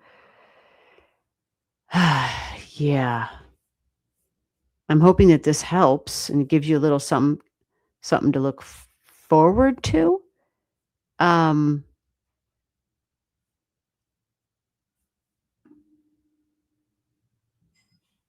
Yeah, in this other chart, just so you know, where is it? In this other chart, your moon is in Virgo, and it's at the Pisces degree, which means perfection, big time. Okay? And at Virgo, this can be tricky. It can be tricky because we can be sure it's Mercury, writing energy, talking about the depths and the deep and the health stuff and trauma for sure, because it's the moon in the 8th house in this chart. But you even have Sirius right there, which is this can be emotionally satisfying for you. But really going deep, the psychological stuff, yeah. What I like is you'll even have around the same time, yeah, you'll have Venus. Venus can bring gifts. But it's the Jupiter that's the big enchilada for you. It's the big enchilada when Jupiter comes through. So before I turn this off and go to the next person, this Saturn that's sitting here in this chart, this Saturn can bring delays. And I think I already said that, but the reason I'm repeating it is because once that Saturn gets away from that 19 degrees, let me see how far the Saturn says that I require time and commitment. Okay. Saturn says there's no shortcuts allowed. That's what Saturn does. Okay. So, real quick for you, Saturn is going to pull off. And I know we're getting into the following year already, but going into March of next year, Saturn pulls away from your Jupiter. And so when it does, that should loosen up any restrictions you felt like you've had in terms of partnerships. Okay? Because you'll still have Jupiter going through that 7th house. But it'll probably, when Jupiter, in this chart anyway, I think when the Saturn energy pulls off, it can, it can help in terms of what your long-term goals are for partnerships, for deeply bonded relationships, because it'll start trining your Sun and your Juno energy here. You see this? Sun and Juno are at 24. You see, and Saturn's on its way. Okay, but just know it's not a perfectly smooth road. It never is. All right. Hopefully that helps. Oh, I thought I clicked it. Yeah, that's my chart. I'm a writer and educator. My writing centers on trauma. I'm currently translating and psychoanalyzing Holocaust. Oh, holy shit. Okay. Sadly, I need a full-time job, though, if I want insurance. Oh, God, right. Yeah. Sadly, yep. Totally. Wow. Okay. Never had the long-term romantic partner, and I'm hoping this changes soon. Yeah, just remember the lesson of Saturn. I know it's not fun, but it demands that we, it demands time and dedication. Okay, Gibson, you have a good night. It was so great to see you twice in 1 week, even though I didn't see you, but I see you. Again, thank you so much. Happy 4th. You too. Oh, good. Singing Giraffe said this definitely helps. Good, good, good. My life has been delays for 35 years. Oh, yeah. You know what? In this other chart, the one that I just turned off, it shows that you had a Saturn at a 29 degree in Sagittarius. Saggy wouldn't be real happy with that energy. Saggy wants to be free, to fly, to roam, to whatever, to explore, to go on an adventure. But Saturn would be like, Saturn at a 29, anything at a 29 degree brings the higher challenges. So when I say higher challenges, they can be, just the material, tangible world, but also the higher challenges on a soul level, But this other chart I showed with the Scorpio stuff, with your Sun and Juno there, and then,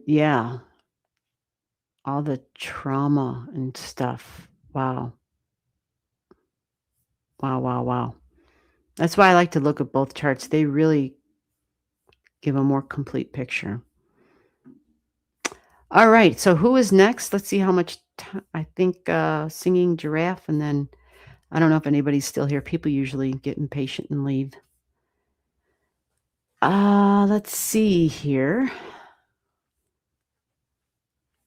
Let's see. I'm scrolling.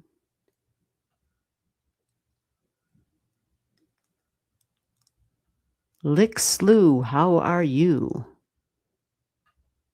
Zazu, Teamwork. Hey, Teamwork, how the hell are you? Oh, God, that was a while ago. I'm sorry, Teamwork. I didn't even say hello. I didn't. I must have scrolled right past your name. I'm so sorry.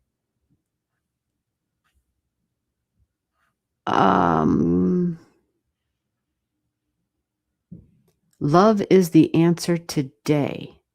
Are you here? Love is the answer today. Because I'm interested mostly in career. Did you give your digits? You did. Are you still here? Waynesboro, Mississippi. Caught you at the very end of your midweek meeting. Okay. Well, if you're here, I can create your chart. If you had the patience and hung around. Tiger baby, if I could also join the queue. Ooh, Chicago, Illinois. I just want a quick look at love. Well, you might be next. If love is the answer isn't here, then I think you're the next name with digits that's here. So let's see if love is the answer today is here. Hello, hello. Wake up. Are you there? You're welcome, singing giraffe. Giraffe. What the hell's with that? I'm adding a T on the end of everything I'm saying.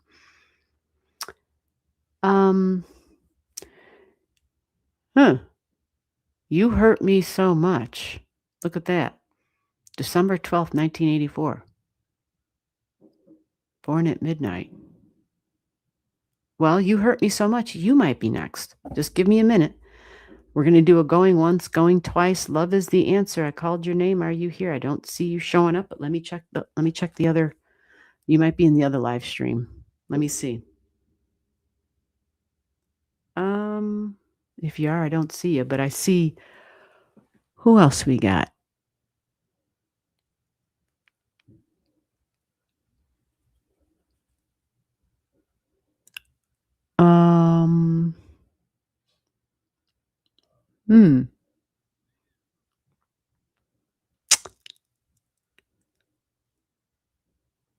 So love is the answer.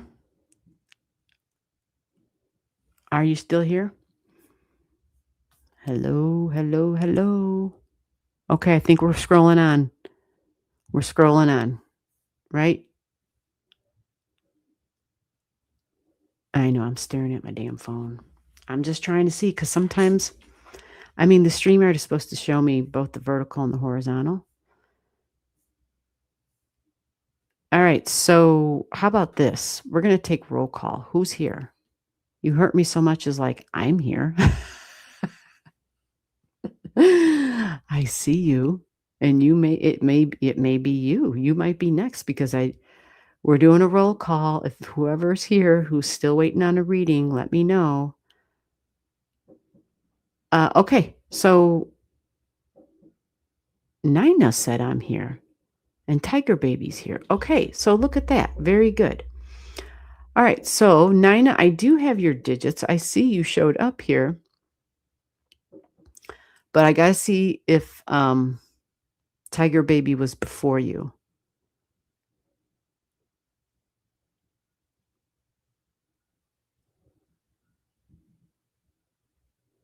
I'm scrolling.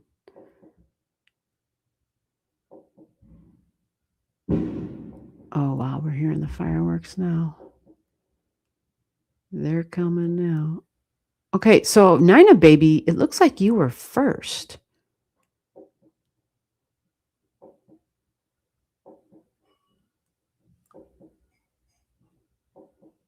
I think so. I'm looking, but that's what I see on this. Unless I'm wrong. Nina Baby's been here for a while. Oh, the cats are not going to be happy. All right, let me check the timeless stamps on these. 750 by Tiger Baby. And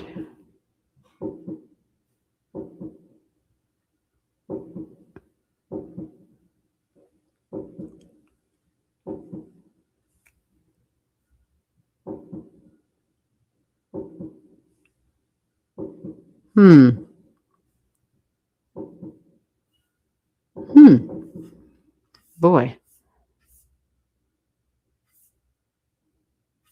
Oh, thank God I have a phone, because Nina, I could only see you on my phone. I don't think I even see you here in this chat. Nina's at 8:03. Ah, so Nina, you are after Tiger.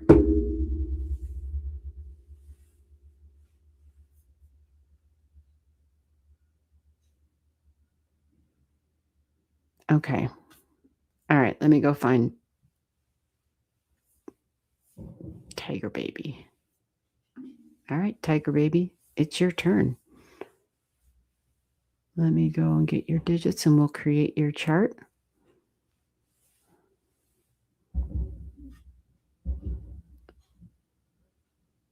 The cats are like freaking out. The one cat does pretty good, actually.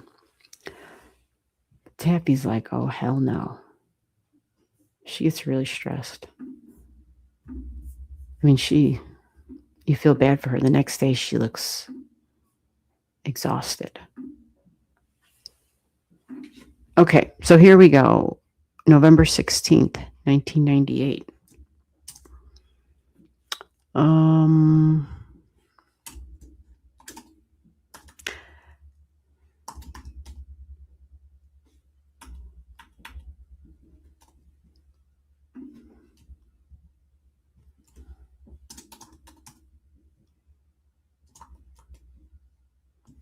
November 16th. I think I have a sibling born on that day. And it would also be Chicago, Illinois. But not in 1998. No, she would have been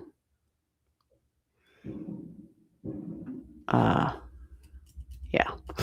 4:02 p.m.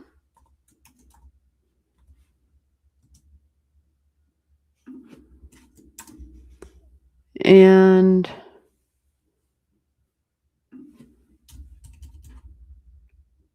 so you said quick look at love. Okay, thank you. I can do that.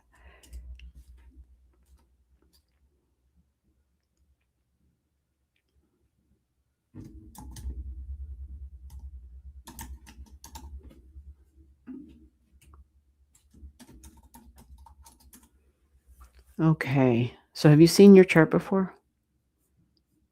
Helps me to make sure I'm looking at the right chart.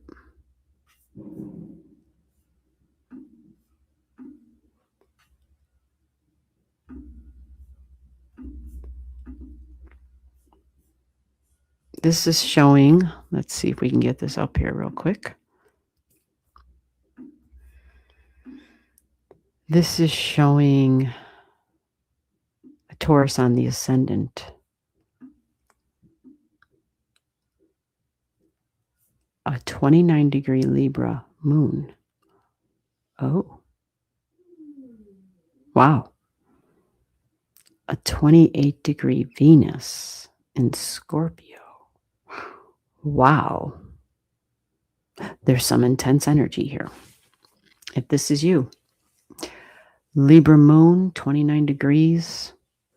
You got nodes that are at 27.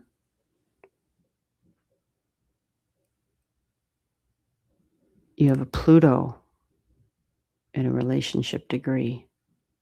Okay. Your Saturn is at freaking 28 degrees in Aries. It's a big Saturn night, isn't it? Yeah. And your Neptune at 29. Wow. So let's see. Yep, that's me. It's a common birthday, really?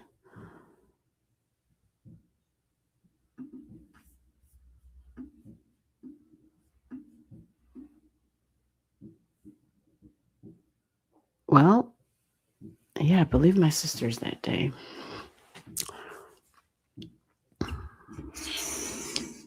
Okay. So let me take a look at this basic chart. Got to understand who you are first. Yeah, this moon here. That's got to be a little bit of a tricky thing because that's in a square, an exact square with Neptune. They're both at 29. And Libra energy can be wonderful, right? It's about harmony, equality, balance. It's relationship energy, it's a whole Venus thing. But your Venus demands not just it demands 130%, 150% level of commitment, all in or nothing. Like that's this Venus. She's got a moon energy attached to her. So the emotions around this are really attached and deep, intense. Holy shit. It's Scorpio energy, right? And so it oozes with soul energy.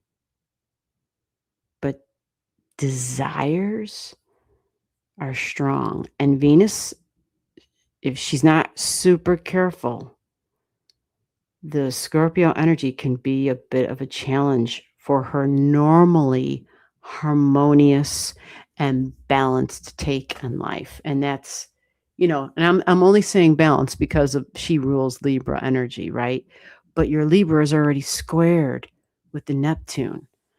And it's in the long-term relationships. And so there can be a little, this can throw illusions and delusions and dreamy fantasy energy. Right? And this is home and family and mom, but this is feminine energy, you see? So this can get tricky when this is angling this like that.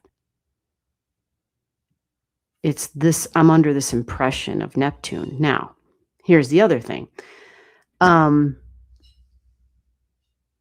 Because it's a nice, strong square, I know we don't normally say nice with it, but the angling of this can also help break the illusion because there's that stress and tension there, right?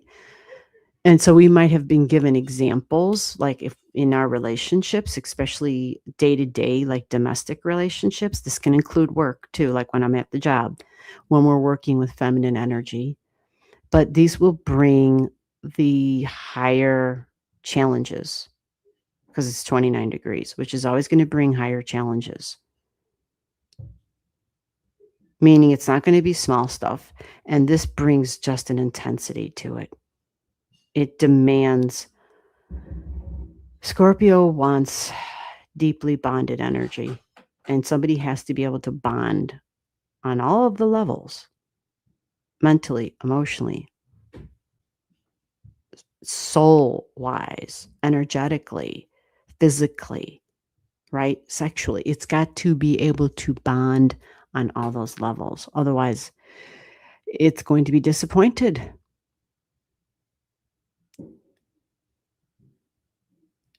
And this is connecting strongly to this long-term belief and ideal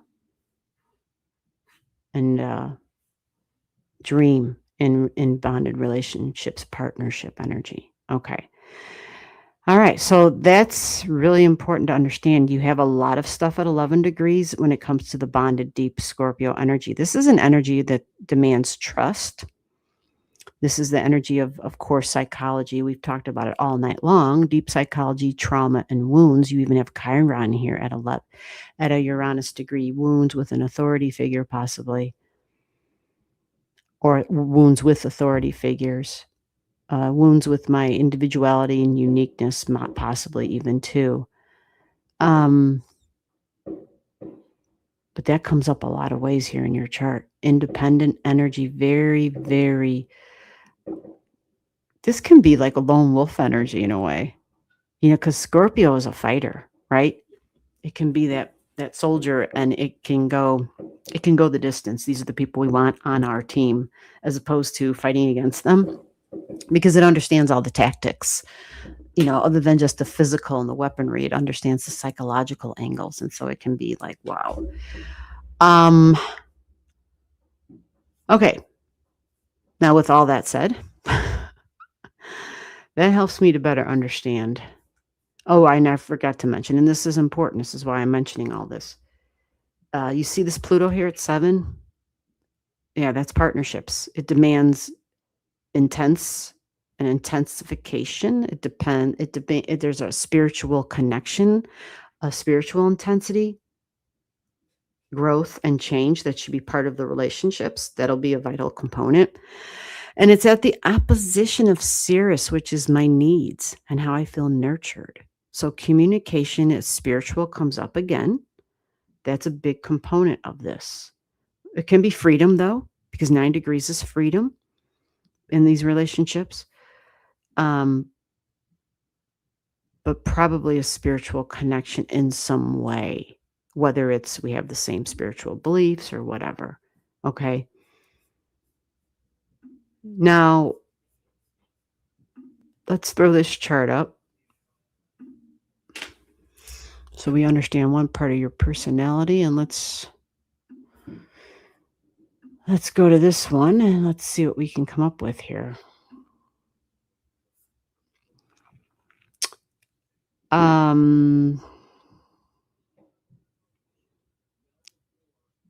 13, 14. Okay. Mercury retrograding in your 3rd house. Aha.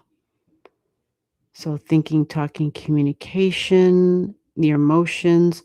Okay. Are you aware of the sensitivity with sharing? Yeah, this is what makes this energy very tricky. Yeah. Okay, so highly empathic energy, in tune with siblings, coworkers, neighbors, anybody who's in close proximity emotionally or even physically with you, mom energy too, being able to pick up empathically on these people. Obviously, Scorpio, really psychic energy all by itself. But you have Cancer energy in the 3rd, and normally we can be very sensitive to our peers, sensitive to neighbors, sensitive to sibling energy, and sensitive to mom energy. This is the kind of energy where we can know things that nobody told us, but we know, right? Because we pick up on it. But also a sensitivity, because the 3rd house is where we want to share, where we want to have a rapport. And so by the way you talk and communicate and relate, there just might be something there, right? Where you may have experienced moments of feeling more sensitive than usual, perhaps. Okay. Right now you have the strategic, you're the strategizer is triggered right now by the sun. So strategizing for self in the future, something different, new, unique. It may have a dreamy element to it. Maybe that's how you showed up here tonight in the 11th house of astrology even. But it's trining, like you have all this astrology degrees over here too, and romantic partnership energy, deeply bonded. Okay, you have a lot going on right now. And then the rethinking that's going on over all of this. Meaning conversations, I'm replaying them. All right, so Venus is now in your 5th house of romance. There you go. Venus in the 5th house of romance, triggering your North Node in Leo. So if you're looking for feminine energy, perhaps, because you said love, Venus is our love language.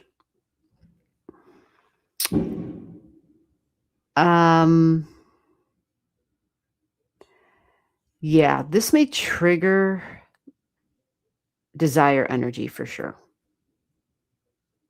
So relationships with women, mom energy, because it's feminine energy altogether. Some of those things may feel fated energy. And when people think fated, sometimes they feel like, oh, it's meant to be, has to be. But we get confused. So with this, you'll probably have some opportunities because you're going to have Venus touching your North Node. Talking and communication and creativity may also be a thing at this time, okay?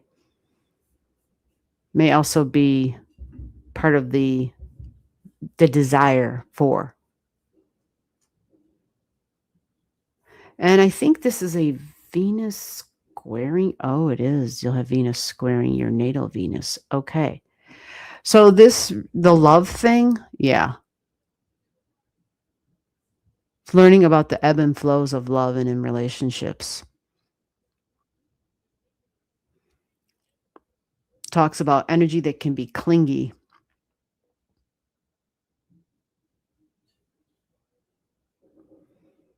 Yeah. It also mentions, I'm literally reading this from here. It talks about making sure to learn about to not sacrifice your sense of purpose within key relationships. You may have a tendency to submerge your own destiny for the sake of love. Sometimes we just love the idea of being in love, or we love the love. But once again, it's about equilibrium and balance. Focus on equality. Eventually, you can acquire a relationship and relationship skills that help to let go of the past and give you the ability to move forward. And this is where it brings up that Scorpio attachment energy again. So that balance, and the Scorpio will tend to hang on too tightly. All right. And they don't realize when they hang on, they're killing what they've held on to.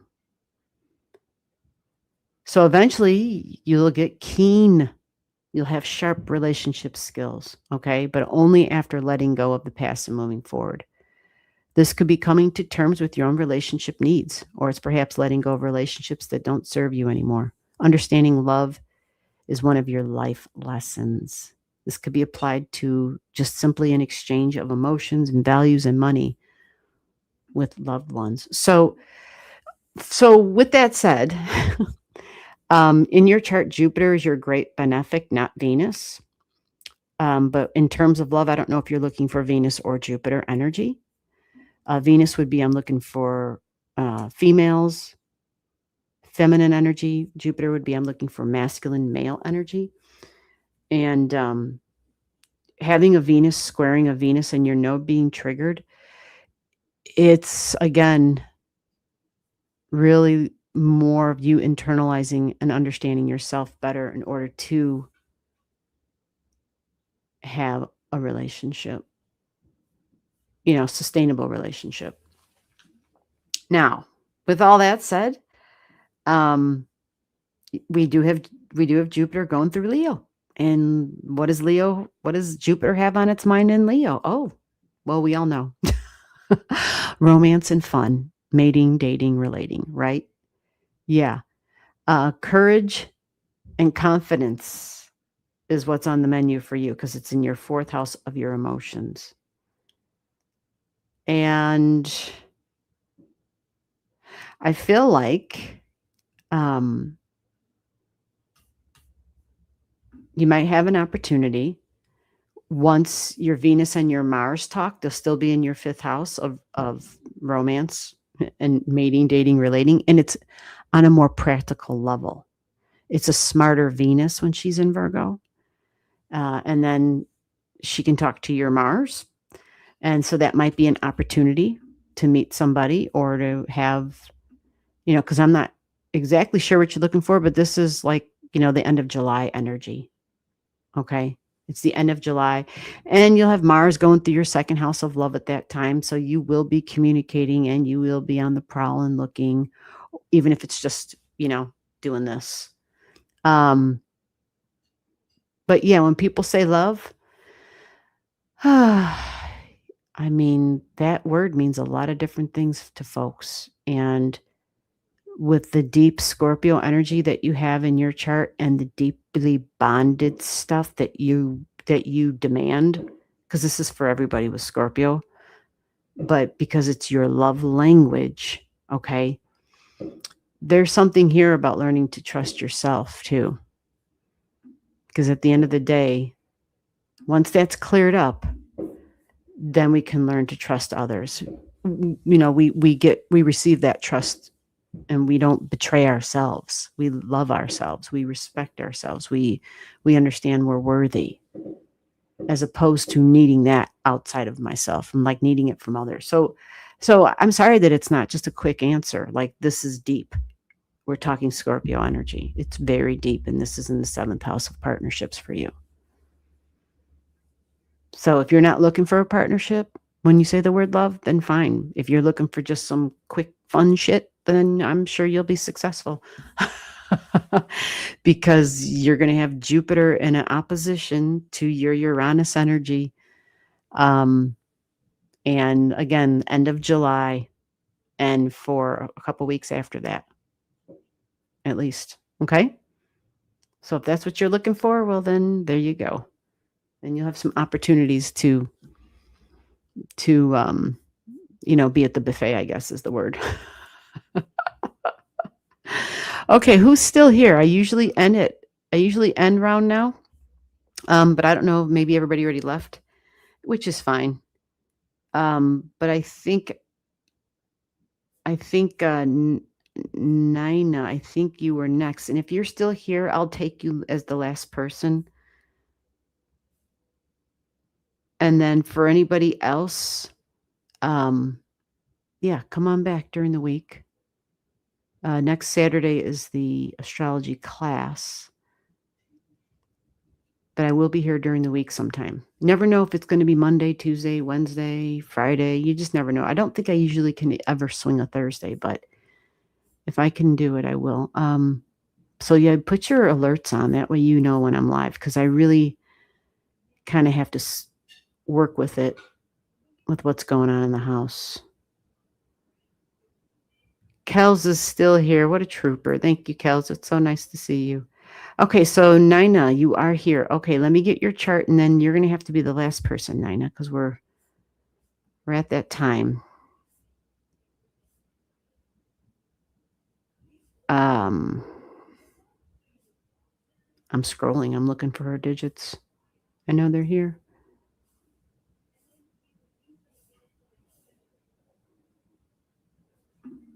I found you. Look at that. Any love for me this or next year? Boy, it's a love night, huh? I need to. Where's my Love Boat music? I don't really have any Love Boat music, but you know what I'm saying? Or does anybody remember? God, I feel like this goes way back. Love American Style. Does anybody remember that shit? That was like a TV show. I was a child then, but and maybe I don't even know if those were reruns. I have no idea. It seemed so I don't know, it was super silly. So April 19th,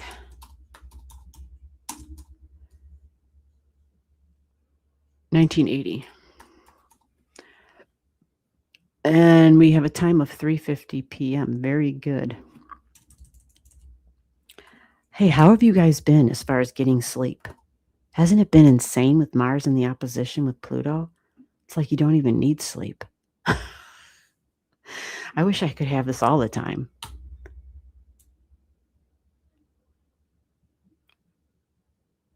Martin, Slovakia. Look at that. Ooh, I love that. I don't think, it's been a while, but I have read for somebody from there. And of course, the software is like clueless. So let's see.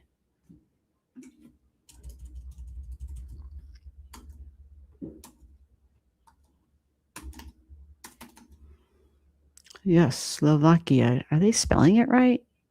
Yeah, they did. Wow, look at that. Yeah. Okay. Have you seen your chart before, Nina?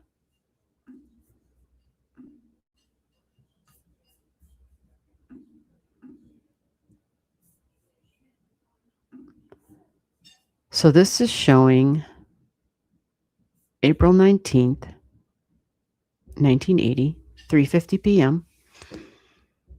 And you're a Virgo rising at 18 degrees according to this.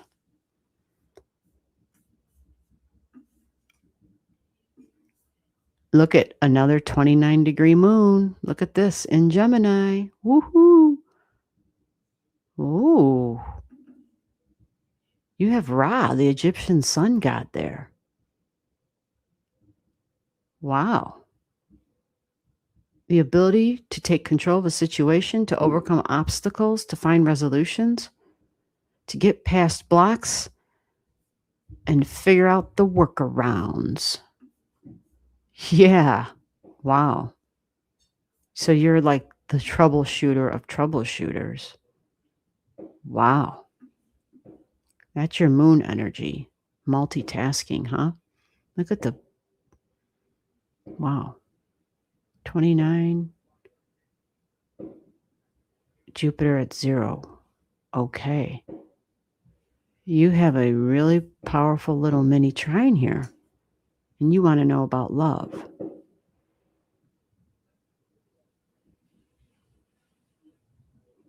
Okay. Your Pluto is at a Pluto degree in Libra. Wow.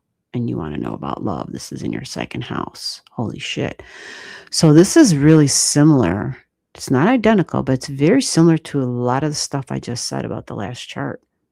Believe it or not, because this is for relationship energy.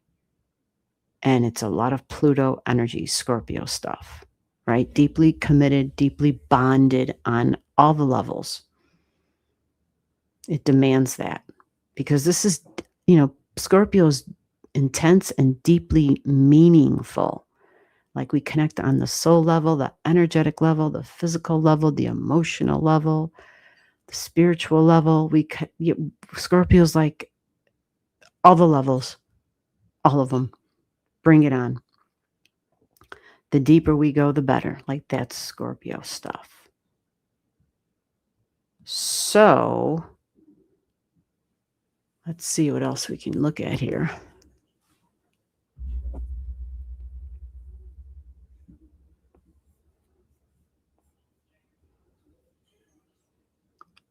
Even the Mercury's at 7 degrees of relationships.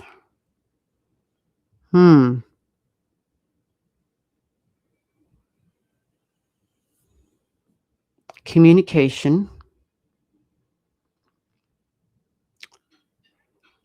This can be tricky.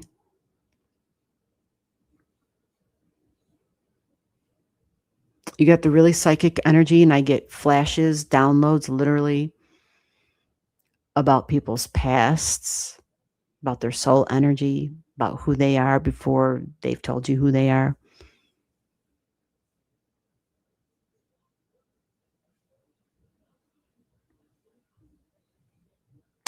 And what is tricky about that is that can get in the way. Because if we know things that people haven't told us, it's intrusive. And Scorpio energy can penetrate other people's energy for sure without lifting a finger. So, the third house likes to talk and communicate. You would want to talk and communicate about deep stuff. I don't want to hear about the weather. Don't talk about the next, what you got on sale type of shit. This is really deeply purposeful, meaningful, intense stuff. So all of this matters because this is what you like to talk about, right? But the relationships, you want to be in these relationships, but your desire energy is very different. There's something quite unusual about it and what you desire in relationships, unconventional type of relationship energy even. It may also come across as you maybe wanting to be the boss in relationships or in areas of things that you desire or what is considered mine. The Pluto trines Pythia. This is more tricky energy for you. Oh, Lord. Okay, you have them at the same degree. Pythia is the oracle of Delphi.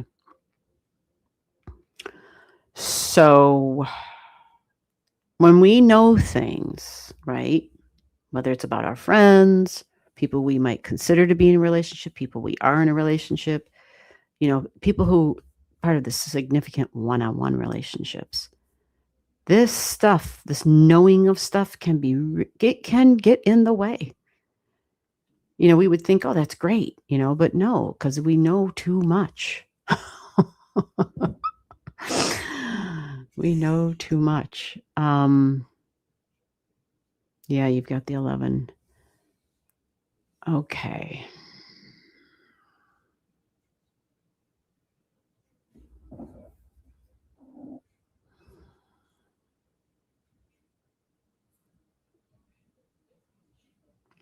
All right, so you have Chiron going through the 8th house of wounds and of bonded energy and love and values and money. Like, I need to bond. I need to love. And Jupiter is training, right? Yeah. So you got Chiron, the wounded healer, training the Jupiter energy. And this is the hidden, the details. It's your beliefs. They could be skewed a little high ideals even. But it's the mind energy. So it's the health connected to it and the communication style, the abundance of details. Maybe perfection comes up and overly analytical energy might come in. Now, let's turn this on to see if I can see anything.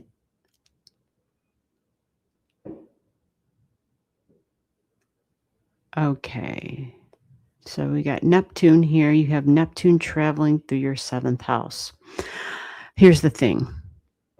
Neptune and Saturn was just in your 7th. Actually, Saturn's going to retrograde. And it's okay. So with Saturn and Neptune going through your 7th house, I would say don't expect anything soon. Now, I could be wrong on that because maybe you have a relationship with somebody and it's more of like a spiritual thing. Maybe we are like spiritual partners, right? Or maybe there's somebody, but it's more very dreamy. It might not be real grounded, it might be more of a fantasy. That's a possibility.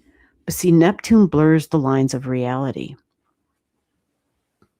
So if you're coming across relationships and opportunities and partnerships, this may show up more as, somebody who's connecting with other people that they may congregate with, may worship with or something because it's Neptune. But this can also be like hospitals and doctor energy as well. Okay. Prayer, meditation, music, creativity. But being in the 7th house of who I partner up with can make it tricky. And Saturn creates slowdowns and restrictions in the 7th house. Saturn's retrograde. Saturn is sitting right on your Eris. She can be angry and impatient. And she's going to do with the retrograde. And I think she goes all the way back to she goes back to 8. So she's sitting right on your Mercury. You follow?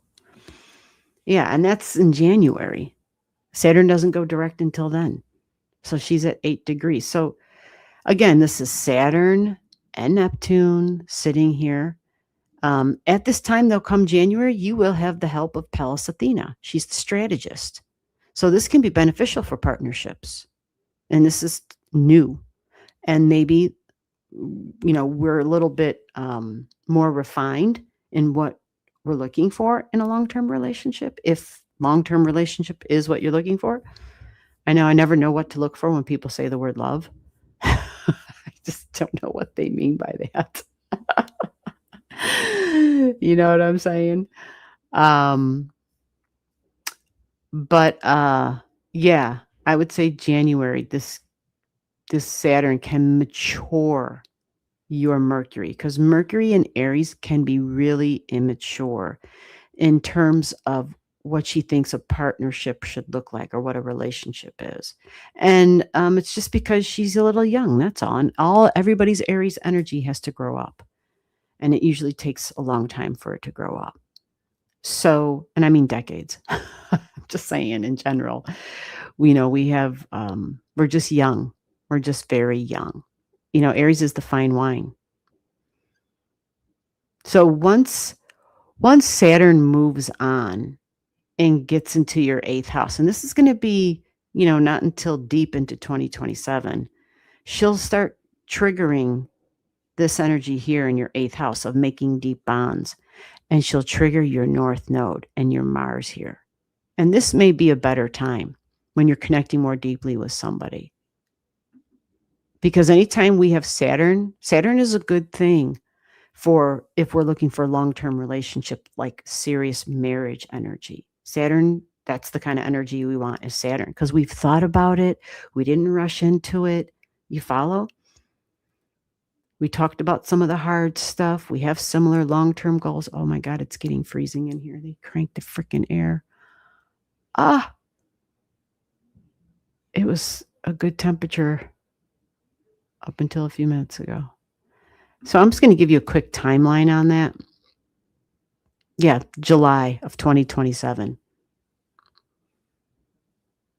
But then Saturn does another retrograde. So anyway, Saturn does a retrograde right at 27 degrees. So that means I'm rethinking my long-term goals and my commitments and the deeply bonded energy. Okay. So if that is what you're looking for, then that's good. But there's no rush. Yeah. You've got a year's time to sort through what it is that you value, to sort through and have an honest conversation with yourself, which if you have Scorpio in the third house, this means that you have the ability you want to go deep into yourself, into your own mind, into how you think, talk, relate, and communicate. And where can I grow? How can I mature? Because Scorpio wants growth. They want to see change and evolution. That's Scorpio energy. So this Mercury, it's funny because Mars rules both your Aries and your Scorpio. And as the Mars up in the skies goes through all the different signs, it'll work both of these energies for you. But talking and relating and deeply bonded energy and learning how to take accountability and responsibility for my own ways of communicating. And when do I communicate like a child? That is probably one of the most important questions. And my expectations, and am I impatient? Aries is always impatient until it becomes the fine wine where it learns that it has to wait and that there's timing and cycles, and that's different for everybody. But Aries, oh my God, I know. Trust me. Aries energy, yeah, everybody's too damn slow. What's taking them so long? Why are they dragging their damn feet? Like that's what Aries thinks about everybody. I have to take the lead. I have to take the charge. I have to start. I have to initiate, right? That's that Aries energy. And your Venus being at your midheaven, she's scattered. This is the love energy. Looking for love, she's scattered, but she is focused on something that's more serious and long-term. But she has to recognize she might be a little scattered and that she probably likes variety. You follow? She probably likes her variety. So there's nothing wrong with that. It's just learning how to work with this energy. Okay. Learning how to work with it. So I hope that helps. And you're always welcome to come back again sometime. Absolutely. Always welcome to come back again sometime. I've saved your chart, and I don't know if I was able to save the previous chart. I don't know if I remembered. If not, I think that was Nina. Remind me next time, and I'll have to recreate your chart if you come back. Oh, no, you're Nina. Who was the chart? Tiger? Yeah. Tiger Baby or something like that. I think it might have been their chart. All right, so we are all out of time. And you can catch me again during the week. It's a surprise live on the weekdays. Next Saturday, we'll be doing the astrology class. So if there's ever anything you're interested in, whether it's an astrology class or even a private lives, we do the same thing here. It's the last Saturday, or I should say the fourth Saturday of every month. We do the same thing we're doing here, but we do it privately. We don't do it on YouTube. It is a small group that's allowed into that. And it's very intimate. It's limited seating. We'll put it like that. Okay.